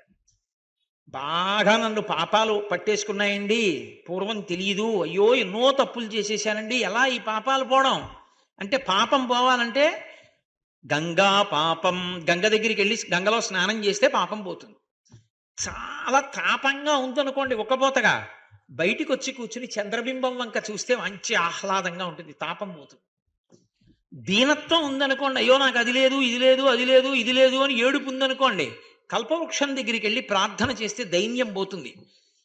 భక్తి తత్పరుడైనటువంటి ఒక్క వ్యక్తి దగ్గరికి వెళ్ళి మీరు నిలబడి మాట్లాడగలిగినటువంటి చనువు మీకు ఏర్పడింది అనుకోండి, ఆయన మిమ్మల్ని చూడగానే పేరు పెట్టి పిలిచి దగ్గరికి కూర్చోపెట్టి మీతో మాట్లాడి పంపిస్తారనుకోండి, అంత చనువు మీకు ఏర్పడితే గంగా స్నానము చేత పాపము పోవడము, చంద్రదర్శనము చేత తాపము పోవడము, కల్పవృక్షము యొక్క అనుగ్రహము చేత దైన్యము పోవడము, మూడు ఒక్క భక్తి తత్పరుడైన వ్యక్తి యొక్క దర్శనము చేత పోతాయి. కాబట్టి పాపం తాపంచ దైన్యంచ హంతి సజ్జన దర్శనం, భక్తి తత్పరుడైనటువంటి ఒక సత్పురుషుడి యొక్క దర్శనం అంత గొప్పది, ఆయనతో కూడి ఉండడం అంత గొప్పది. అది అంత తేలికైన విషయం కాదు. మహాభారతంలో ధృతరాష్ట్రుడు అన్ని నీచ కృత్యాలు చేసినా కృష్ణ పరమాత్మ దివ్యమైన నేత్రములిచ్చి విశ్వరూప సందర్శనం చెయ్యగలిగినటువంటి యోగ్యత ఎందుకు ఇచ్చారు అని అడిగారు. ప్రతిరోజు విన్నా వినకపోయినా మహానుభావుడైనటువంటి విదురుణ్ణి కూర్చోపెట్టుకుని రాత్రిళ్ళు మంచి మాటలు వినేవాడు. ఒక సత్పురుషుడితోటి సహవాసం ఉంది కాబట్టి, పిలిస్తే విదురుడు వస్తాడు కాబట్టి, చెప్పమంటే చెప్తాడు కాబట్టి, చెప్పినప్పుడు విన్నాడు కాబట్టి, ఎంత పాపాత్ముడైనా ఎంత దుష్టుడైనా దివ్యనేత్రములనిచ్చి విశ్వరూప సందర్శనం ఇచ్చాడు కృష్ణ పరమాత్మ. సత్సంగత్వే నిస్సంగత్వం నిస్సంగత్వే నిర్మోహత్వం నిర్మోహత్వే నిశ్చలతత్వం నిశ్చలతత్వే జీవన్ముక్తి అంటారు మోహముద్గరంలో శంకర భగవత్పాదులు. సత్పురుషులతోడి సహవాసము అంత గొప్పది. అసలు శాస్త్రంలో ఒక నిర్ధారణ చేశారు, నాకు ఏదో కారు లేదు, లేకపోతే సొంత ఇల్లు భూమి మీద లేదు, ఇవన్నీ వదిలేవయా, అసలు నీకు లభించడం అంటూ ఉంటే 4 దొరికాయా లెక్క పెట్టుకో. ఈ 4 నువ్వు టిక్కు పెట్టుకోగలిగితే నాకు ఈ 4 జీవితంలో దొరికాయి అన్నావా, నీ అంత అదృష్టవంతుడు లేడు, నీ మనుష్య జన్మ పండింది. ఇందులో 3 దొరకచ్చేమో కానీ 4 దొరకదు. ఏమిటో తెలుసా? అసారే ఖలు సంసారే సారమే తచ్చతుష్టయం, అసారమైనటువంటి సంసారం, మిగిలిందంతా అసారం. కొడుకుని కన్నా కూతురిని కన్నా ఏదో ఆలంచున్ మెడగట్టి దానికి నపత్య శ్రేణి కల్పించి తద్బాలవ్రాతము నిచ్చిపుచ్చుకొను సంబంధంబు కావించి అంటాడు దుర్జటి. ఓ కొడుకుని కూతుర్ని కన్నాను. ఎంతమంది ఇంట్లో? ఇద్దరు. కూతురికి పెళ్లి చేశాను, పంపించేశాను. ఎంతమంది ఉన్నారు ఇంట్లో? కొడుకోడే. కొడుక్కి పెళ్లి చేశాను, కోడల్ని తెచ్చుకున్నాను. కొడుకు కూతురు బదులు కూతురు, కొడుకు బదులు కొడుకు, కోడలు ఇద్దరు. ఇప్పుడు ఇద్దరు వియ్యాలారు. ఇప్పుడు మనవలు, ముని మనవలు. ఆ మనవల వైపు నుంచి పెళ్లిళ్ళు, వాళ్ళ బంధువులు, వీళ్ళ బంధువులు. జడల్లినట్టు అల్లుకుపోతున్నావు ఈశ్వరా, ఎప్పుడు ధరించానని అడిగాడు. కాబట్టి కొడుకులు పుట్టారు, కూతుళ్ళు పుట్టారు, అల్లుళ్ళు, పెళ్లిళ్ళు ఇవన్నీ వదిలిపెట్టవయా. సారే కలు సంసారే, లోకంలో ఇవన్నీ జరిగేవి. సారమే తచ్చతుష్టయం, 4 సారభూతములైనటువంటి ఉన్నాయి. అవి ఎప్పుడైనా చేశావా చెప్పు నీ దగ్గర. కాశ్యాం వాసః, కాశీలో వెళ్ళి ఎప్పుడైనా ఓ 9 రోజులు ఉన్నానని చెప్పగలవా? కాశీ పొలిమేర దాటకుండా 9 రోజులు కాశీలో ఉన్నాను చెప్పు. చెప్తే నీ మనుష్య జన్మ ఎత్తినందుకు ఒకటి సాధించావు. అమ్మయ్యా, సారవంతమైనది ఒకటి నేను జీవితంలో సాధించగలిగాను, ఓటి సాధించావు. కాబట్టి కాశ్యాం వాసః సతాం సంగో అంత తేలిక కాదు. సత్పురుషులతోటి సహవాసము కుదరదు. ఎందుకో తెలుసా? సత్పురుషులకుండే లక్షణం ఏమిటంటే ఏకాంతం కోరుకుంటారు. వాడికి ఊరికే ఇంటికి జనం రావడం, ఆ జనంతో మమేకమైపోవడం, వచ్చిన వాళ్ళందరితో మాట్లాడుతూ ఉండడం, నాకు ఇంత ఇన్ఫ్లుయెన్స్ ఉందంటూ ఉండడం, నా సర్కిల్ పెద్దదండం, ఈ పిచ్చ మాటలన్నీ వాళ్ళ దగ్గర ఉండవు. వాడికి ఎవడూ తలుపు కొట్టకుండా ఉంటే, ఎవడూ ఇంటికి రాకుండా ఉంటే వాడికి పరమ సంతోషం. ఎందుకని? ఓ శ్లోకం చదువుకుని పరవశించిపోతాడు, పూజ చేసుకుని సంతోషపడిపోతాడు, ప్రశాంతంగా కూర్చుని ఏవో 4 శ్లోకాలు తలుచుకుని తనలో తానే పరవశించిపోతాడు. ఎవడో వచ్చి అస్తమానం మాట్లాడుతున్నాడు అనుకోండి, వాడికి చిరాగ్గా ఉంటుంది. దిక్కుమాలను కూడా ఇది ఇక్కడ ప్రారంధం అస్తమానం ఎవడోడు వస్తాడంటాడు. అసలు నిజంగా భగవద్భక్తి తత్పరులైన వాళ్ళకి ఇంటికి అదే పనిగా జనం రావాలని కోరుకోరు. వాళ్ళు ఏకాంతాన్ని అభిలషిస్తారు. అందుకే అరణ్యాల్లోకి వెళ్ళిపోతారు, ఎవడు దగ్గరికి రాడని. అటువంటి సత్పురుషుడు నిన్ను దగ్గరికి ఎందుకు పెట్టుకుంటాడు? నిన్ను దగ్గరికి పెట్టుకుని నిన్ను చూడగానే పేరు పెట్టి పిలిచి ఎంతో ప్రేమ నీ మీద వ్యక్తం చేసి నీతో అంత అనుబంధం పెంచుకుంటాడా? ఒక్కనాటికి పెంచుకోడు. అలా పెంచుకుంటే జ్ఞాపకం పెట్టుకో, కొన్ని కోట్ల జన్మల తరువాత పరమేశ్వరుని యొక్క అనుగ్రహం కలిగిందని గుర్తు. ఎందుకని అంటే అది పెద్ద దూకు. ఆయనతో సహవాసం ఉన్నందుకు ఈశ్వరుడు పైకెత్తేస్తాడంతే, లాగేస్తాడు. అందుకే దొరకదది. కాబట్టి కాశ్యాం వాసః సతాం సంగో గంగాభః. గంగాభః అంటే గంగలో స్నానం. ఎప్పుడైనా చేశావా గంగా స్నానం? చేసుంటే చెప్పు, ఇంకో మెట్టెక్కావు. శంభుసేవనం, పరమశివుడి పూజ కానీ పరమశివుడి సేవ కానీ ఎప్పుడైనా చేశావా? నేను పరవశంతో చేశానండి. ఉత్తుత్తి పూజ, నోటి పూజల గురించి నేను మాట్లాడటలేదు. ఆ పనికిమాలిన పూజలు చాలా చోట్ల కనబడతాయి. పరవశంతో మనసు పెట్టి చేసిన పూజ ఉన్నదా? ఒక్క రోజైనా నిజంగా నువ్వు పూజ చేస్తున్నప్పుడు కన్నుల వెంట ఆనంద భాష్పములు కారి కంఠం గాగ్గదికమై మాట రాక నువ్వు పూజలో కూర్చుండిపోయినటువంటి రోజు ఎప్పుడైనా ఉందా? ఆ పూజ చేస్తున్నప్పుడు ఇంత అనుగ్రహమా తండ్రి, లోకం కోసం కంఠం నల్లబడినా చూసుకోకుండా హాలాహలం పుచ్చుకున్నావా అని ఎప్పుడైనా నీ కన్నుల వెంట నీళ్లు కారి కంఠం గాగ్గదికమైపోయి ముక్కంబట నీళ్ళొచ్చి తలకాయ జిమ్మని లాగి నిప్పెట్టి ఆగిపోయి ఎవరైనా చూస్తారని ఉత్తరీయం పెట్టి కళ్ళు తుడుచుకుని ముక్కు కారిపోతుంటే చేతిగుడ్డతో తుడుచుకుని చేతులు కడుక్కుని పూజ ఎప్పుడైనా చేశావా? భగవంతుని యొక్క అనుగ్రహం తలుచుకుని కళ్ళ నీళ్లు కారాయా? అలా అయితే చెప్పు, ఇంకోటి ఎక్కేవు. సారభూతమైనది జీవితంలో ఈ 4 సారభూతములు. మిగిలినవి ఏవి చెప్పు, నాకు అక్కర్లేదు. నేను నీ జన్మ చాలా గొప్పదని చెప్పడానికి కారణాలు కావు. నా దగ్గర ఇంత డబ్బు ఉందండి, వాట్ ఇఫ్ అంటుంటారు చూసారా ఇంగ్లీష్లో. అయితే ఏమిటి? అదో ఈశ్వర కృప అంతే. ఎన్నాళ్ళు? నువ్వు ఉన్నన్నాళ్ళు. తర్వాత ఎవరి పూర్వజన్మ పుణ్యక్షయమైందంతే. మంచి అధికారంలో ఉన్నానండి, ఎన్నాళ్ళు? ఉంటే 60 ఏళ్ళు. తర్వాత పేరు ముందు ఎక్స్ వస్తుందిగా, మాజీ. మరి ఎప్పటికీ ధరించిపోయేది ఎప్పుడు? ఆఖరికి మాట తడబడిపోతున్నా కూడా కళ్ళు మూసుకుంటే లోపల భగవంతుణ్ణి చూసి తరించిపోగలిగిన స్థితి కలిగితే వాడి జన్మ పండింది. ఈ నాలుగే సారభూతములు. అసారే ఖలు సంసారే సారమే తచ్చతుష్టయం.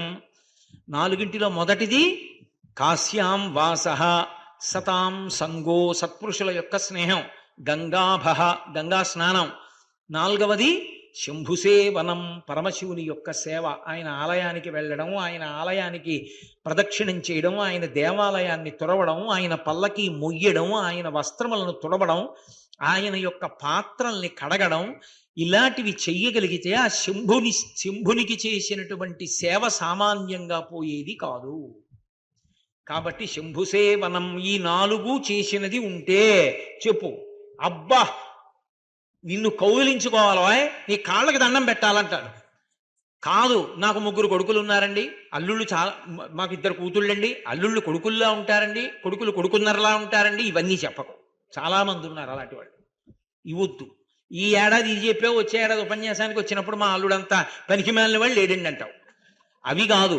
గంగా స్నానం చేశాను, 9 రోజులు కాశీలో ఉన్నానంటావా చెప్పు, సంతోషిస్తాం అంతే. అని నేనంటలేదు మహాప్రభు, నాకేదో చెప్పమని నేను మిమ్మల్ని పొగుడుతానని నేను అంటలా. నేనెంతటి వాడిని? శాస్త్రం అంటోంది ఆ మాట. కాబట్టి అది అంత గొప్పది. అందుకే ప్రయత్నపూర్వకంగా చెయ్యవలసినటువంటి పనులు కొన్ని చెప్పింది శాస్త్రం. ఇవి నీ ప్రయత్నంతో సాధించుకో. నువ్వు ప్రయత్నం చెయ్యకపోతే మాత్రం సాధన జరగదు. ఎందుకో తెలుసా?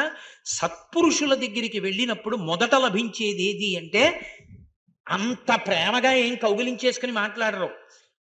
ఏం కావాలి, ఎందుకు వచ్చావు, ఏమిటి అని తొందరగా పంపించడానికే ప్రయత్నిస్తారు. ఎందుకంటే ఆయన ఇంకో శ్లోకం చదువుకోవడమో ఇంకాసేపు జపం చేసుకోవడమో చేసుకుంటాడు. అందుకని ఆయనకి ఏమంత ఇష్టం ఉండదు ఊరికే మాట్లాడుతూ కూర్చోవడం. కానీ నువ్వే ప్రయత్నం చేసుకుని ఆయన నిన్ను చూడగానే ప్రేమతో పిలిచేటట్టు నువ్వు ప్రవర్తించాలి. అంతేవాసిత్వం పొందగలగాలి.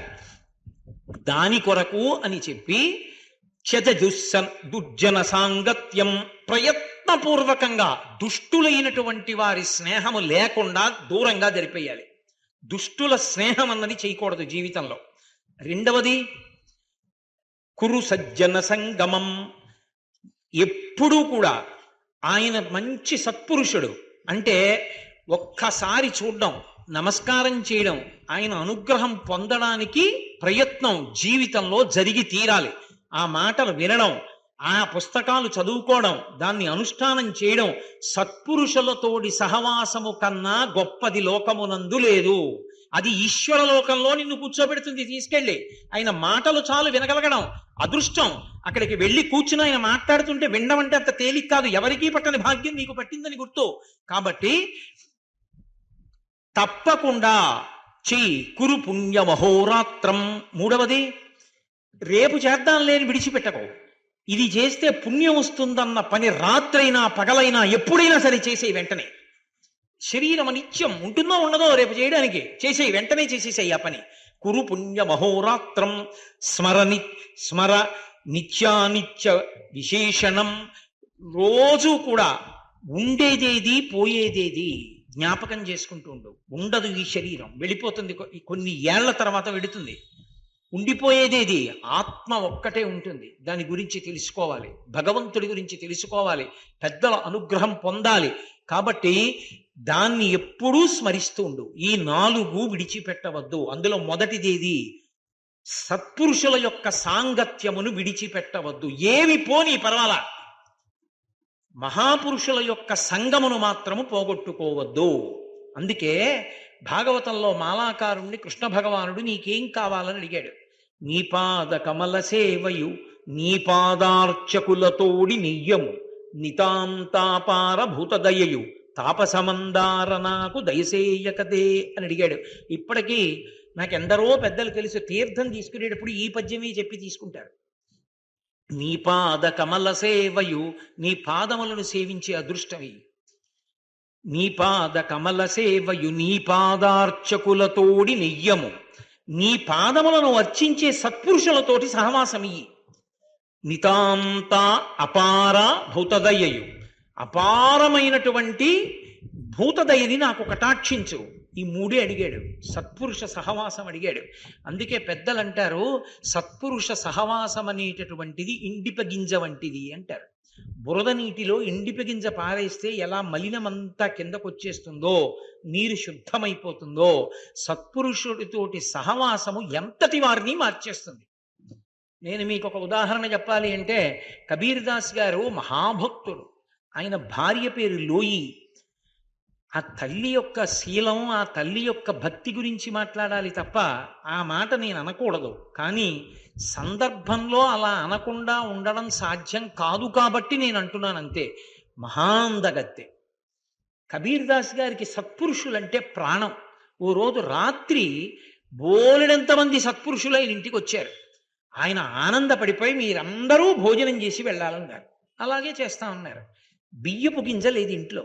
ఏం చెయ్యాలో అర్థం కాక ఈ సరుకులన్నీ అమ్మేటటువంటి ఒక వర్తకుడి దగ్గరికి వెళ్ళింది. తులసి శేఠ్ అని ఆయన దగ్గరికి వెళ్ళింది లోయి. వెళ్ళి, అయ్యా మా ఇంటికి సత్పురుషులు వచ్చారు, వారికి అన్నం పెట్టడానికి, నాకు నా భర్తకి వద్దు, వారికి అన్నం పెట్టడానికి కావలసిన ద్రవ్య సరుకులు ఇయ్యి అప్పుగా. రేపు ఉదయమే నా భర్త వచ్చి డబ్బు కడతాడు. ఇప్పుడు డబ్బు లేదు, మా దగ్గర ఏం లేదు, సత్పురుషులు అన్నం కోసం చూస్తున్నారండి. ఆయన అన్నాడు, ఇస్తాను సరుకులు, కానీ నువ్వు కూడా నా కోరిక ఇవాళ రాత్రి తీర్చాలి అని అడిగాడు. అంతకన్నా నేను ఇటువంటి పవిత్రమైన సభలో మాట్లాడకూడదు. ఆమె ఒక్క క్షణం తటపటాయించింది. అటు అతిథులకు అన్నం పెట్టకపోతే భర్త గౌరవం పోతుంది, అంగీకరిస్తే తన శీల వైభవమే పోతుంది. సరే, భర్త అతిథుల కన్నా, భర్త మాట కన్నా, భర్త గౌరవం కన్నా ఈ శరీరం గొప్పది కాదు. ఏముంది కోస్తే? చర్మము, రక్తము, మాంసము, కొవ్వు, అస్థి, శుక్ల, మేధ, 7 పదార్థాలు. కానీ దీనివల్ల అంత పుణ్యం నా భర్తకు వస్తే ఎందుకు కాదనాలని అలాగే సరుకులు తీసుకుంది, ఇంటికి వెళ్ళింది, వండింది, వడ్డించింది. అతిథులందరూ తినేశారు. కబీర్ దాస్ గారు దింపేశాడు, వచ్చేసాడు. ఏడుస్తూ నించుంది. ఎందుకు ఏడుస్తున్నావు లోయి అన్నాడు. అయ్యా, ఇటువంటి కోరిక కోరాడు తులసి సేఠ్, అంగీకరించాను, అప్పుడు సరుకులు ఇస్తే అన్నం వండి పెట్టానంది. అయ్యయ్యయ్యయ్యో, ఎంత మంచివాడు, సత్పురుషులకి సరుకులు ఇవ్వడం ఎంత గొప్ప విషయం. తుచ్చమైన రక్తమాంసాలతో కూడిన శరీరాన్ని కాసేపు ఆయన పక్కన పెట్టమన్నాడా? బయట హోరున వర్షం వస్తోంది, మాట తప్పకూడదు. తడిసిపోతే ఆయనకంత ఆనందంగా ఉండదు. గొడుగు పట్టి తీసుకెడతానని గొడుగు పట్టి తీసుకెళ్ళాడు తులసి శెట్టి ఇంటికి. ఇంత వర్షం పడుతోంది, ఎక్కడొస్తుందని తలుపు వేసుకు పడుకున్నాడు ఆయన. వెళ్ళి తలుపు కొట్టింది లోయి. ఆయన తలుపు తీశాడు. ఆయనేమో బయట నించున్నాడు. కబీర్ దాస్ గారు లోయి లోపలికి వెళ్ళింది. ఆయన తెల్లబోయి, ఇంత వర్షంలో ఎలా వచ్చావన్నాడు. నా భర్త తీసుకొచ్చాడండి. నీ భర్త ఎందుకు తీసుకొస్తున్నానో తెలిసే తీసుకొచ్చాడా అన్నాడు. తెలిసే తీసుకొచ్చాడు. అంతమంది మహాభక్తులకు అన్నం పెట్టడానికి సరుకులు ఇచ్చావు, తుచ్చమైన ఈ శరీరాన్ని మాట తప్పకుండా అప్పజెప్పన్నాడు, తీసుకొచ్చాడండి. బయటికి వచ్చి చూశాడు. కబీర్ దాస్ గారు రామనామ భజన చేస్తున్నారు. ఆయనని ఇలా చూశాడంతే. ఇన్నాళ్ల తన జీవితం, తాను సంపాదించినటువంటి డబ్బు, తాను అతిక్రమించిన శాస్త్రం, తాను మూట కట్టిన పాపం తనకి జ్ఞాపకం వచ్చి, ఆయనెక్కడ నేనెక్కడ, అంతటి మహాపురుషుడని వెంటనే అతని అజ్ఞానపు చీకట్లు విచ్చిపోయాయి. వెళ్ళి తిన్నగా కబీర్ దాస్ గారి కాళ్ళ మీద పడిపోయి కన్నీటితో ఆయన పాదాలు కడిగి అభిషేకం చేశాడు. ఆస్తినంత దానం చేసేశాడు. కబీర్ దాస్ గారికి శిష్యుడై తరించిపోయాడు. ఇంత వర్షం పడుతోంది, ఎక్కడొస్తుందని తలుపు వేసుకు పడుకున్నాడు ఆయన. వెళ్ళి తలుపు కొట్టింది లోయి. ఆయన తలుపు తీశాడు. ఆయనేమో బయట నించున్నాడు. కబీర్ దాస్ గారు లోయి లోపలికి వెళ్ళింది. ఆయన తెల్లబోయి, ఇంత వర్షంలో ఎలా వచ్చావన్నాడు. నా భర్త తీసుకొచ్చాడండి. నీ భర్త ఎందుకు తీసుకొస్తున్నానో తెలిసే తీసుకొచ్చాడా అన్నాడు. తెలిసే తీసుకొచ్చాడు. అంతమంది మహాభక్తులకు అన్నం పెట్టడానికి సరుకులు ఇచ్చావు, తుచ్చమైన ఈ శరీరాన్ని మాట తప్పకుండా అప్పజెప్పన్నాడు, తీసుకొచ్చాడండి. బయటికి వచ్చి చూశాడు. కబీర్ దాస్ గారు రామనామ భజన చేస్తున్నారు. ఆయనని ఇలా చూశాడంతే. ఇన్నాళ్ల తన జీవితం, తాను సంపాదించినటువంటి డబ్బు, తాను అతిక్రమించిన శాస్త్రం, తాను మూట కట్టిన పాపం తనకి జ్ఞాపకం వచ్చి, ఆయనెక్కడ నేనెక్కడ, అంతటి మహాపురుషుడని వెంటనే అతని అజ్ఞానపు చీకట్లు విచ్చిపోయాయి. వెళ్ళి తిన్నగా కబీర్ దాస్ గారి కాళ్ళ మీద పడిపోయి కన్నీటితో ఆయన పాదాలు కడిగి అభిషేకం చేశాడు. ఆస్తినంత దానం చేసేశాడు. కబీర్ దాస్ గారికి శిష్యుడై తరించిపోయాడు. భాగవతంలో అటువంటి ఉపాఖ్యానం ఉంది. ఎన్ని ఉపాఖ్యానాలను నేను చూపించగలను. అందుకే శంకర భగవత్పాదులు అంటున్నారు, మహాపురుషులతోడి సంగమున్నదే పరమభక్తులైన వారితో కలిసినటువంటి కూడిక. అటువంటి సంగము తప్పకుండా భగవంతుని యొక్క లోకమునకు నిన్ను తీసుకుని వెళ్ళగలదు. ఆ మాటలు అలా ఉంటాయి, అవి నిన్ను భగవద్లోకంలో నిలబెట్టగలవు, అంత శక్తివంతములు. కాబట్టి సారూప్యం తవ పూజనే శివ మహాదేవేతి సంకీర్తనే సామీప్యం శివభక్తి ధుర్య జనతా సాంగత్య సంభాషణే సాలోక్యంచ చరాచరాత్మకతను ధ్యానే సాయుజ్యం. శంకర, ఈ చరాచరాత్మకమైనటువంటి జగత్తునంతటినీ కూడా నీ శరీరంగా భావన చేసి ధ్యానం చేస్తే నాకు సాయుజ్య మోక్షం వస్తుందండి. ఈ చరాచరాత్మకమైన ప్రపంచం అంటే, చరాచరములు అంటే స్థావర జంగమములు అని పేరు. స్థావరములు అంటే కదలని వాటిని అన్నింటినీ స్థావరములు అంటారు. చెట్లు ఉన్నాయనుకోండి కదలవు, అలాగే భూమిలోంచి లేచి అలాగే ఉంటాయి. మేక వచ్చి మీదపడి ఆకులు తిననివ్వండి, రాళ్ళు పెట్టి కొట్టనివ్వండి, గొడ్డలి పెట్టి నరకనివ్వండి, ఒక్క అడుగు దాటి వెళ్ళదు, కదలకుండా ఉండిపోతుంది. కాబట్టి దాన్ని స్థావరం అంటారు. కదిలి వెళ్ళిపోయేటటువంటి వాటిని అన్నింటినీ జంగమములు అంటారు. ఇప్పుడు మనం ఉన్నాం అనుకోండి, మన జంగమములు అంటారు, ఎందుకంటే మనం కదిలి వెళ్ళిపోతాం. స్థావర జంగమాత్మకమైనటువంటి ఈ సమస్త ప్రపంచము పరమశివుని యొక్క శరీరం. ఆ మాట అంత తేలిక కాదు అనడం. ఎందుకో తెలుసా? ఆ మాట అన్ననాడు నిన్ను తిట్టిన వాణ్ణి కూడా నువ్వు చెనకడానికి ఇష్టపడవు. అది ఎంత స్థాయిలో ఉంటుందంటే, నేను ఏదో తింటున్నాను అనుకోండి, తింటున్నప్పుడు పొరపాటున నాలుక నా పళ్ళ మధ్యలో పడింది. పడితే ఇప్పుడు నా పళ్ళే నా నాలుకే, నా పళ్ళు నవ్వులుతున్నప్పుడే నా నాలుకే పళ్ళ మధ్యలోకి వెళ్ళింది, పళ్ళు కొరికేసాయి. ఇప్పుడు ఓసి దిక్కుమాలిన నాలుక, చూసుకోవద్దే, పళ్ళ మధ్యలోకి ఎందుకు వెళ్ళావు కొరకవు అని నాలుకని తిడతానా?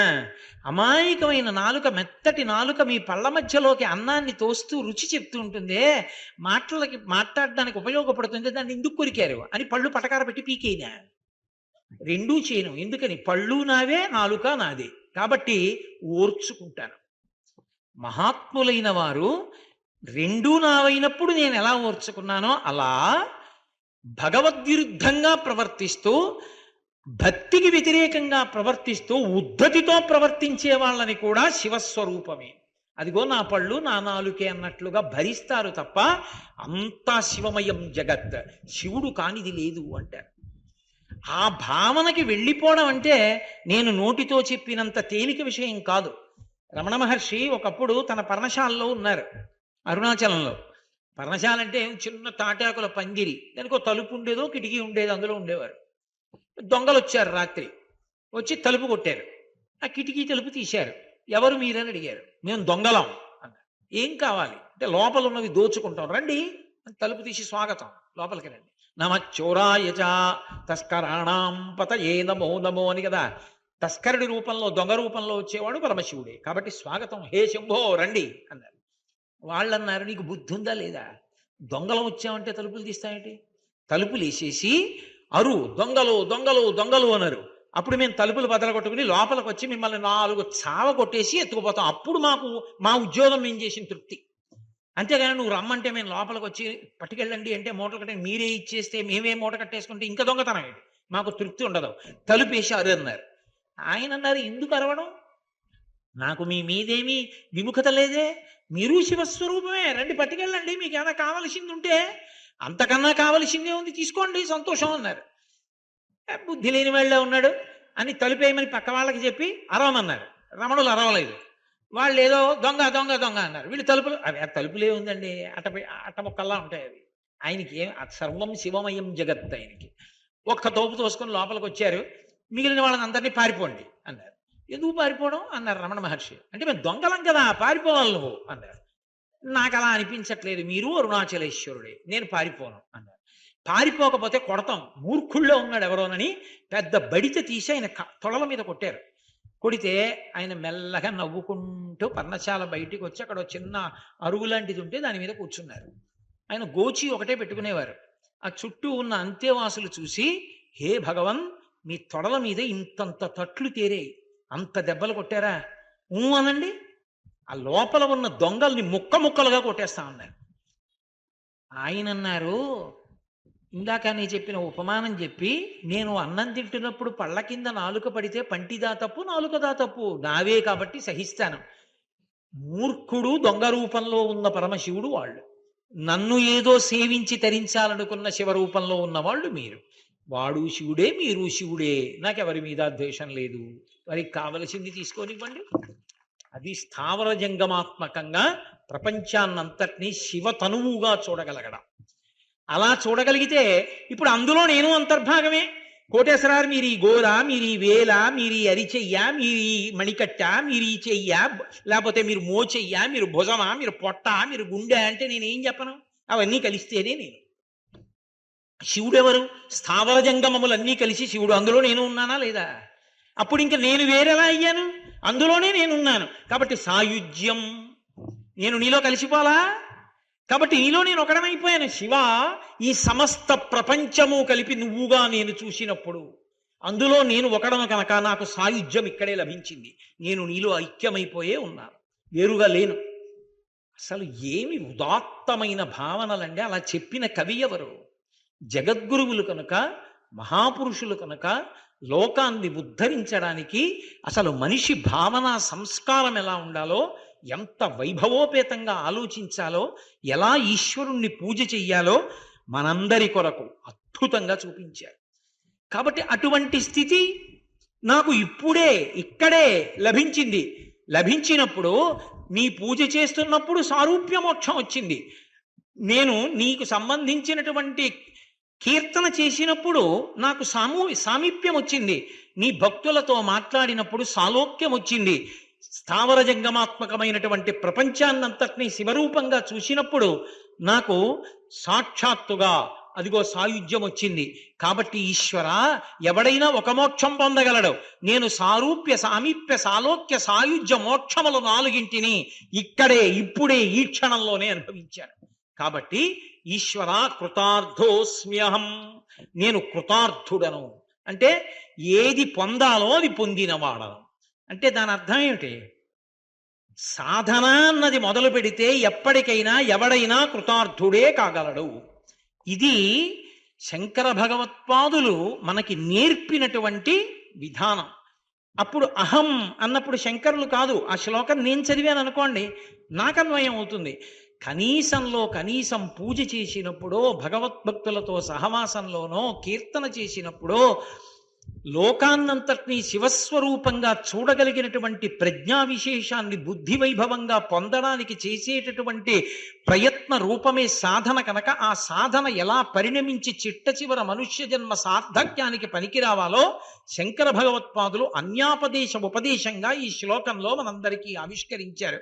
ఎక్కడ నేను చెప్తున్నాను మీరు వినండి అనరు, అది వారి వినయం. వారు అంత మర్యాదగా మాట్లాడతారు. నేను ఇంత గొప్పవాణ్ణి, నీకేం తెలియవు, నాకే తెలుసు, నేను అనుభవించాను, మీరు ప్రయత్నించండి, మీరు ఎందుకు పనికొస్తారు, అలా మాట్లాడరు శంకర్లు.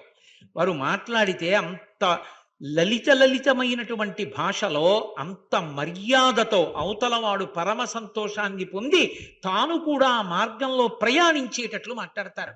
అసలు నిజంగా శంకరుల యొక్క వినయం చూస్తే, అంతటి మహానుభావుడు 32 సంవత్సరముల వయస్సులో ప్రస్థానత్రయానికి భాష్యమిచ్చి, వ్యాసమహర్షి దర్శనం చేసి, వ్యాసుడితో సంవాదం చేసి, బ్రహ్మసూత్రాల వంటి వాటికి కూడా భాష్యాన్ని ప్రచారం చేసి, ఎన్నో స్తోత్రాలనిచ్చి, కైలాసానికి వెళ్ళి 5 లింగాలు తెచ్చి, అమ్మవారి అనుగ్రహంగా సౌందర్యలహరి తెచ్చి, ఎన్నో చోట్ల దేవాలయాలలో ఉన్నటువంటి మూర్తుల తేజస్సు ఎక్కువైతే ఆ తేజస్సుని తగ్గించి, మళ్ళీ వాటిని ప్రసన్న రూపాలుగా ఉండేటట్టుగా అనుగ్రహించి, ఎన్నో విషయాలు మనకి నేర్పినటువంటి శంకర భగవత్పాదులు ఏదైనా మాట్లాడినప్పుడు నిజంగా నేనింతటి వాణ్ణన్న మాట ఒక్క చోట అనరు. ఎంత వినయంగా మాట్లాడతారో! అసలు వినయంగా ఉండడము అంటే శంకరాచార్యుల వారి యొక్క మాటలు చూసి నేర్చుకోవాలి. అంతటా ఆయన అలా మాట్లాడితే నా బతుక్కి నాకేమొచ్చని నేను పెద్ద అహంకారంతో మాట్లాడను అనిపిస్తుంది. ఒక్క పుస్తకం రాస్తాడు, ఎంత విరగబాటో, యుక్తాయుక్త విచక్షణ ఉండదు ప్రవర్తనకి. ఎందుకు అహంకారం? శంకర భగవత్పాదుల్ని చూసి నేర్చుకోవాలి, ఎలా బతకాలో, వినయం అంటే ఎలా ఉండాలో తెలుసుకోవాలి. ఒక చోట అంటారు ఆయన, స్మృతౌ శాస్త్రే వైద్యే శకున కవిత గాన పండితౌ పురాణే మంత్రే వా స్తుతి నటన హాస్యేష్వచతుర కథం రాజ్ఞాం ప్రీతిర్భవతి మయి కోహం పశుపతే పశుం మాం సర్వజ్ఞ ప్రథిత కృపయా పాలయ విభో అంటారు. ప్రథిత అంటారు. ప్రథిత అంటే సర్వజ్ఞుడా, అన్నీ తెలిసిన్నవాడా, ఓ ప్రభో పరమశివ సర్వవ్యాపక, విభూ అంటే తండ్రి శివ అని పిలిచి ఒక మాట చెప్తున్నారు. ఈశ్వర, నన్ను రాజులు ఎవరు మెచ్చుకోరు. ఎందుకు మెచ్చుకోరో తెలుసా? స్మృతౌ, నాకేం స్మృతులు రావు. శంకరాచార్యుల వారికి రాంది. ఆయనే నడిచి వెళ్ళినటువంటి సరస్వతీ స్వరూపం. అసలు ఆ మాటకొస్తే సరస్వతీదేవిని వనదుర్గ మంత్రాలతో కట్టి శృంగేరిలో ప్రతిష్ఠ చేసిన మహాపురుషులు. అటువంటి శంకరాచార్యుల వారికి స్మృతి తెలీదా? కానీ ఆయన వినయం అటువంటిది. నాకేం తెలుసు అంటారు. నిజంగా ఆయన అన్నీ తెలుసున్నవాడు అని ఎప్పుడు అనాలంటే, నాకేం తెలుసండి అన్నవాడెవడో వాడు వినయం ఉన్నవాడు. అందుకే శాస్త్రంలో గురు శిష్యులకు 2 పేర్లు ఉన్నాయి. గురువుని వినేయుడు అంటారు, శిష్యుణ్ణి వినీతుడు అంటారు. చదువు నేర్పి వదిలేయడం కాదు, వినయంగా ఉండడం నేర్పాలి శిష్యుడికి. వినయం గురువు గారి దగ్గర నేర్చుకున్నాడు కాబట్టి వినీతుడు. గురువు గారు వినయాన్ని నేర్పి తన గురువు దగ్గర అంత వినయంగా ఉంటారు కాబట్టి వినేయుడు. అసలు ఆ వినయం లేని విద్య పనికి మాలిన విద్య. అందుకే స్మృతౌ, ఈశ్వర నాకు స్మృతులేం తెలుసు. స్మృతులంటే వేదంలో ఉండేటటువంటి మంత్రాలనే క్రోడీకరించి మహర్షులు స్మృతులుగా తీసుకొస్తారు. గౌతమ స్మృతి, యాజ్ఞవల్క స్మృతి, అత్రి స్మృతి, మనుస్మృతి, ఇలా స్మృతి గ్రంథాలు వస్తాయి. కాళిదాస మహాకవి అంటాడు, శృతేరివార్ధం స్మృతిరన్వగచ్చత్ అంటాడు. ఆవు వెంట దూడ ఎలా వెడుతుందో వేదం వెంట స్మృతి అలా నడుస్తుంది. కాబట్టి నాకు ఆ స్మృతులు రావు. శాస్త్రే, శాస్త్రం అంటే శాసనాత్ శంసనాత్ ఇది శాస్త్రం, భయపడకుండా రాజశాసనంలా చెప్తుంది. అంటే వేదం. నాకు వేదమేం తెలియదు. శంకరాచార్యుల వారికి తెలియదు వేదం, ఆయనకి తెలియని విషయమా? కానీ నాకేమొచ్చు అంటారు. శాస్త్రే వైద్యే, కొంతమందికి వైద్యశాస్త్రం వస్తుంది. వైద్యశాస్త్రం వస్తే రాజులు పెద్దవాళ్ళు పిలిచి ఏమైనా వైద్యం చేయించుకుని గౌరవిస్తారు. నాకు ఆ వైద్యశాస్త్రము రాదు. శంకర భగవత్పాదులంతటి మహానుభావుడు చెప్తున్న మాట, స్మృతౌ శాస్త్రే వైద్యే శకున కవిత గాన పండితౌ. నాకు శకున శాస్త్రం రాదు. ఒక్కొక్కడు ఏదో ఏమండి పిల్లి ఇలా పరిగెత్తింది, ఏమైనా అవుతుందా అంటే పిల్లి ఇలా పరిగెత్తిందా అని ఆ పక్షిని బట్టి, మృగాన్ని బట్టి, దాన్ని బట్టి, శకునాన్ని బట్టి శాస్త్రం చెప్తారు. అది ఏం మామూలుదనుకోకండి.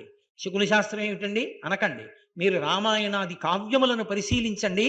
శకున శాస్త్రం ఎంత పరమ సత్యమో మీకు అర్థమవుతుంది. అసలు మనం ఏమీ చదవకుండా, మనం దాని గురించి ఏమీ తెలుసుకోకుండా, మన నోటికి వచ్చింది కదా అని, పరమేశ్వరుడు నోరిచ్చాడు కదా అని తీర్పు చెప్పి మాట్లాడకూడదు. నువ్వు ఆ శాస్త్రం ఏమైనా చదివావా?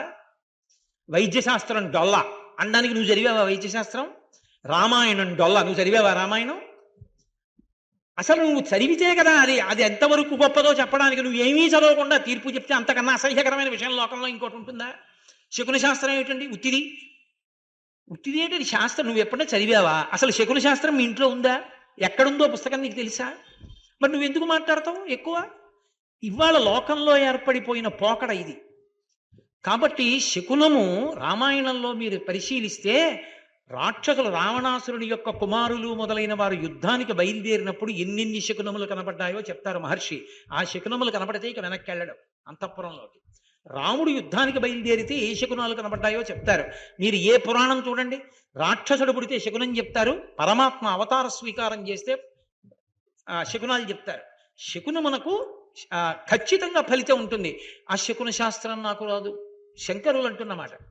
కాబట్టి శకున కవిత, కవిత్వం చెప్పడం రాదు, ఛందోబద్ధంగా 4 పద్యాలు రాయడం నాకు రాదు అని ఎవరు? శివానంద లహరి రాసిన శంకరాచార్యులు. ఆయన వినయం అటువంటిది. శకున కవిత గాన పండితౌ, మంచి పాట పాడడం అది రాదు అంటున్నారు. కానీ నిజంగా శంకరాచార్యుల వారికి ఎంత సంగీత శాస్త్రం వచ్చో తెలుసుకోవాలంటే సౌందర్య లహరి చదివితే తెలుస్తుంది ఆయనకి ఎంత సంగీత శాస్త్రం వచ్చో. గాన పండితౌ, వేదిక నెక్కి 4 మాటలు మాట్లాడడం. భూపసభాంతరాళమున పుష్కళ వాక్చతురత్వమాజి బాహాపట శక్తియున్ యశమునందనురక్తియు ప్రకృతి సిద్ధగుణంబులు సజ్జనాళికి అంటాడు భర్తృహరి. లోపల ఎన్ని విషయాలున్నా పెద్ద సభకొచ్చి కూర్చుని మాట్లాడుతున్నప్పుడు పుష్కలమైనటువంటి వాక్చతురత్వము కలిగి ఉండాలి అంటే అదో పరమేశ్వరుడు యొక్క అనుగ్రహం. శంకర నాకు సభల్లో మాట్లాడడం రాదు, ఒక్క మాట పెగలదు. ఎవరు ఆ మాట అంటున్నది? ఆసేతు హిమాచల పర్యంతము భారతదేశమంతా 3 మాటలు పాదచారి అయి పర్యటించి అవైదికమైన వాదనలను ఖండించి సరస్వతీదేవితో వాదించి గెలిచి సర్వజ్ఞ పీఠారోహణం చేసిన శంకర భగవత్పాదులు నాకేం రాదని చెప్తున్నారు. నాకేం మాట్లాడడం రాదు. శకున కవిత గాన పండితౌ పురాణే మంత్రే వాస్తుతి నటన హాస్యేష్వ చతుర్రః. పోనీ పురాణం వచ్చా? నాకు అది రాదు, పురాణం చెప్పడము రాదు, నేను ఏ పురాణం చదువుకోలేదు. శంకరాచార్యుల వారా చదువుకోండి. మంత్రేవా, పోనీ ఏమైనా మంత్రాలు వచ్చా నాకు? ఆ మంత్రాన్ని అనుసంధానం చేసి ఏమైనా ఫలితాన్ని సాధించడం వచ్చా? ఒక్కొక్క దానికి ఒక్కొక్క ప్రక్రియ ఉంటుంది. ఇందాక నేను మీతో మనవి చేశానే, రుద్రము జపం చేయవచ్చు అని. చంద్రశేఖర భారతీ స్వామి వారు ఒకప్పుడు చెప్పారు, ఎందుకురా బెంగ పెట్టుకుంటావు, ఇక్కడ కూర్చుని జపం చేసి తీర్థం మీ ఆవిడికి ఇస్తున్నానని విడిచిపెట్టు, అనారోగ్యం తగ్గుతుందన్నారు. ఒక బ్రాహ్మణుడు అక్కడ రుద్రాధ్యాయాన్ని జపం చేసి భార్యకి ఇస్తున్నానని నీళ్లు విడిచిపెట్టేవాడు 3 మాటలు. ఆవిడ పుచ్చుకుంటోందని ఇంట్లో ఉన్న ఆవిడికి జబ్బు తగ్గింది. నీకు అలా చెయ్యడం వస్తేను. కాబట్టి మంత్రేవా, నాకు ఏ మంత్రము చేత కాదు. స్తుతి, పోని పొగడ్డం, అది రాదు. పొగడ్డం ఎందుకండి? పొగడ్డం పొరపాటు కదా. అనవసరంగా అవతల వాడిని పొగిడితే అసలు ఏదైనా ఒక మాదక ద్రవ్యం ముచ్చుకున్నాడు అనుకోండి, 1 గంట 2 రోజులో 3 రోజులో ఉంటుంది మత్తు. బతికున్నన్నాళ్ళు మత్తులో ఉండి గోతులో పడిపోయేటట్టుగా చేసేది ఏదంటే పొగట్టే. ఒక్కసారి పొగుడు చేశారనుకోండి, ఇహ వాడి సంగతి చూడక్కర్లేదు, వాడు పాడైపోతాడు. అందుకే చాలా క్రమశిక్షణతో జీవనం గడుపుతున్నటువంటి బ్రాహ్మణుణ్ణి పాడు చేయాలంటే ఏం చెయ్యాలని అడిగారు. ఒక్క సన్మానం చేసి సన్మాన పత్రం ఇచ్చేయండి అన్నారు, చాలు, పాడైపోతాడు. కాబట్టి స్తుతి, పొగడ్డం రాదు. మరి పొగడ్డం ఎందుకు? అలా ఎవరైనా పొగడచ్చా? తప్పు కదా. మరి శంకరాచార్యుల వారు నాకు పొగడ్డం రాదని ఎందుకు అనాలి? అంటే పొగడడం కోసమే 2 ఉద్యోగాలు ఉంటాయి రాజుగారి దగ్గర. ఒకడిని వంది, ఒకడిని మాగధి అంటారు. వాళ్ళిద్దరూ ఏం చేస్తూ ఉంటారంటే ప్రభువుని స్తోత్రం చేస్తారు. వాళ్ళు ఉత్తినే అదే పనిగా అక్కర్లేకుండా స్తోత్రం చేయరు. వంది చూస్తాడు, రాజు ఏదైనా తప్పు నిర్ణయం చేస్తుంటే రాజు చేసిన నిర్ణయం వల్ల రాజు వంశంలో ఇంతకుముందు పుట్టిన మహాపురుషుల యొక్క కీర్తి పాడైపోతోంది అనుకుంటే, వంది పూర్వం రాజు యొక్క వంశంలో ఉన్న వాళ్ళు ఎటువంటి పనులు చేశారు, ఇప్పుడు నువ్వు చేస్తున్న పని వల్ల వాళ్ళ కీర్తి కళంకం అవుతోందని కీర్తన చేస్తాడు. వెంటనే ఓ నా పూర్వుల యొక్క కీర్తి పోతోందని రాజు ఆ నిర్ణయం చేయడు. వంది రాజు యొక్క వంశాన్ని వాళ్ళు చేసిన మంచి పనులను తెలుసుకుని రాజు తప్పటడుగు వేయకుండా స్తోత్రం చేస్తూ రక్షిస్తాడు. మాగధి అని ఉంటాడు. మాగధి రాజు చేస్తున్న నిర్ణయం వల్ల దేశ ప్రజలకు ఏదైనా ఇబ్బంది కలుగుతుంది అంటే స్తోత్రపాఠం చేస్తూనే ఆ చేసిన పని వల్ల ప్రజలకి ఇబ్బంది ఎలా వస్తుందో చెప్తాడు. చెప్తే ఓ నేను ఇది చెయ్యకూడదని రాజు నిర్ణయాన్ని సవరించుకుంటాడు. స్తోత్ర రూపంలో రాజు తప్పటడుగు లేకుండా చూడ్డానికి 2 ఉంటారు స్తుతిపాఠానికి, వంది మాగధి. అంతేగాని వాళ్ళిద్దరూ ఉత్తినే అదే పనిగా స్తోత్రం చేయడానికి ఏమి ఉండరు. వాళ్ళు రాజు పాడవకుండా కాపాడతారు వాళ్ళిద్దరు. అందుకని అది స్తుతి. అది చేయడం అంటే అశిధారావ్రతం అంత తేలికైనటువంటి విషయం కాదు. అది కత్తుల మీద నడక. రాజు దగ్గర అంత జాగ్రత్తగా మాట్లాడాలి, రాజు తప్పు చేయకుండా చూసుకుంటూ ఉండాలి. అలా స్తుతి చేయడం నాకు రాదు. నటన, పోని ఏదో నటన చేసి ఏదో ఏంటి కాసేపు రంగస్థలం మీద ఉండి అందరినీ మెప్పించగలనా? నాకు అది రాదు. స్తుతి నటన హాస్యేష్వ చతుర్రః, పోని హాస్యం ఆడడం. హాస్యం అని చెప్పేసి మనకు అవధానాల్లో కూడా ఉంటుంది. అప్రస్తుతంగా మాట్లాడుతూ కాస్త హాస్యాన్ని మేళవిస్తూ ఉంటారు. ఆ హాస్యం ఏదో అవతల వాడిని నవ్వించడం నాకు రాదు. నవ్వించడం హాస్యం అన్న మాటని జాగ్రత్తగా అర్థం చేసుకోవాలి. హాస్యమంత లలితముగా ఉండడం, లలితంగా ఉంచడం అంత తేలికైన విషయం కాదు. హాస్యం అంటే అర్థం పర్థం లేకుండా ఇతరుల మనసు గాయపడేటట్టుగా ప్రవర్తించేటటువంటి వాడు హీనుడు. అలా ప్రవర్తించకూడదు. ఏ పాత్ర పడితే ఆ పాత్రని హాస్యం కోసం ఎంచుకోకూడదు. గురువులు, ఉపాధ్యాయులు, అధ్యాపకులు ఇటువంటి వాళ్ళ పాత్రలు వేసి వాళ్ళనందరినీ కూడా అత్యంత అసహ్యకరంగా చూపించేటట్టుగా ప్రవర్తించి రంగస్థలం మీద నటించి హాస్యనటుడు అని పేరు తెచ్చుకుని ఆ డబ్బులతో అన్నం తినడం ఆత్మహత్యా సదృశ్యం. అటువంటి హాస్యం కూడదు. ఇతరుల మనసు కష్టపడనటువంటి హాస్యం చూపించగలగాలి. కాబట్టి ఆస్యేష్వ చతురః అచతురః, నాకవేం రావు. కాబట్టి ఓ శాస్త్రం రాదు. స్మృతౌ శాస్త్రే, నాకు శాస్త్రం తెలియదు.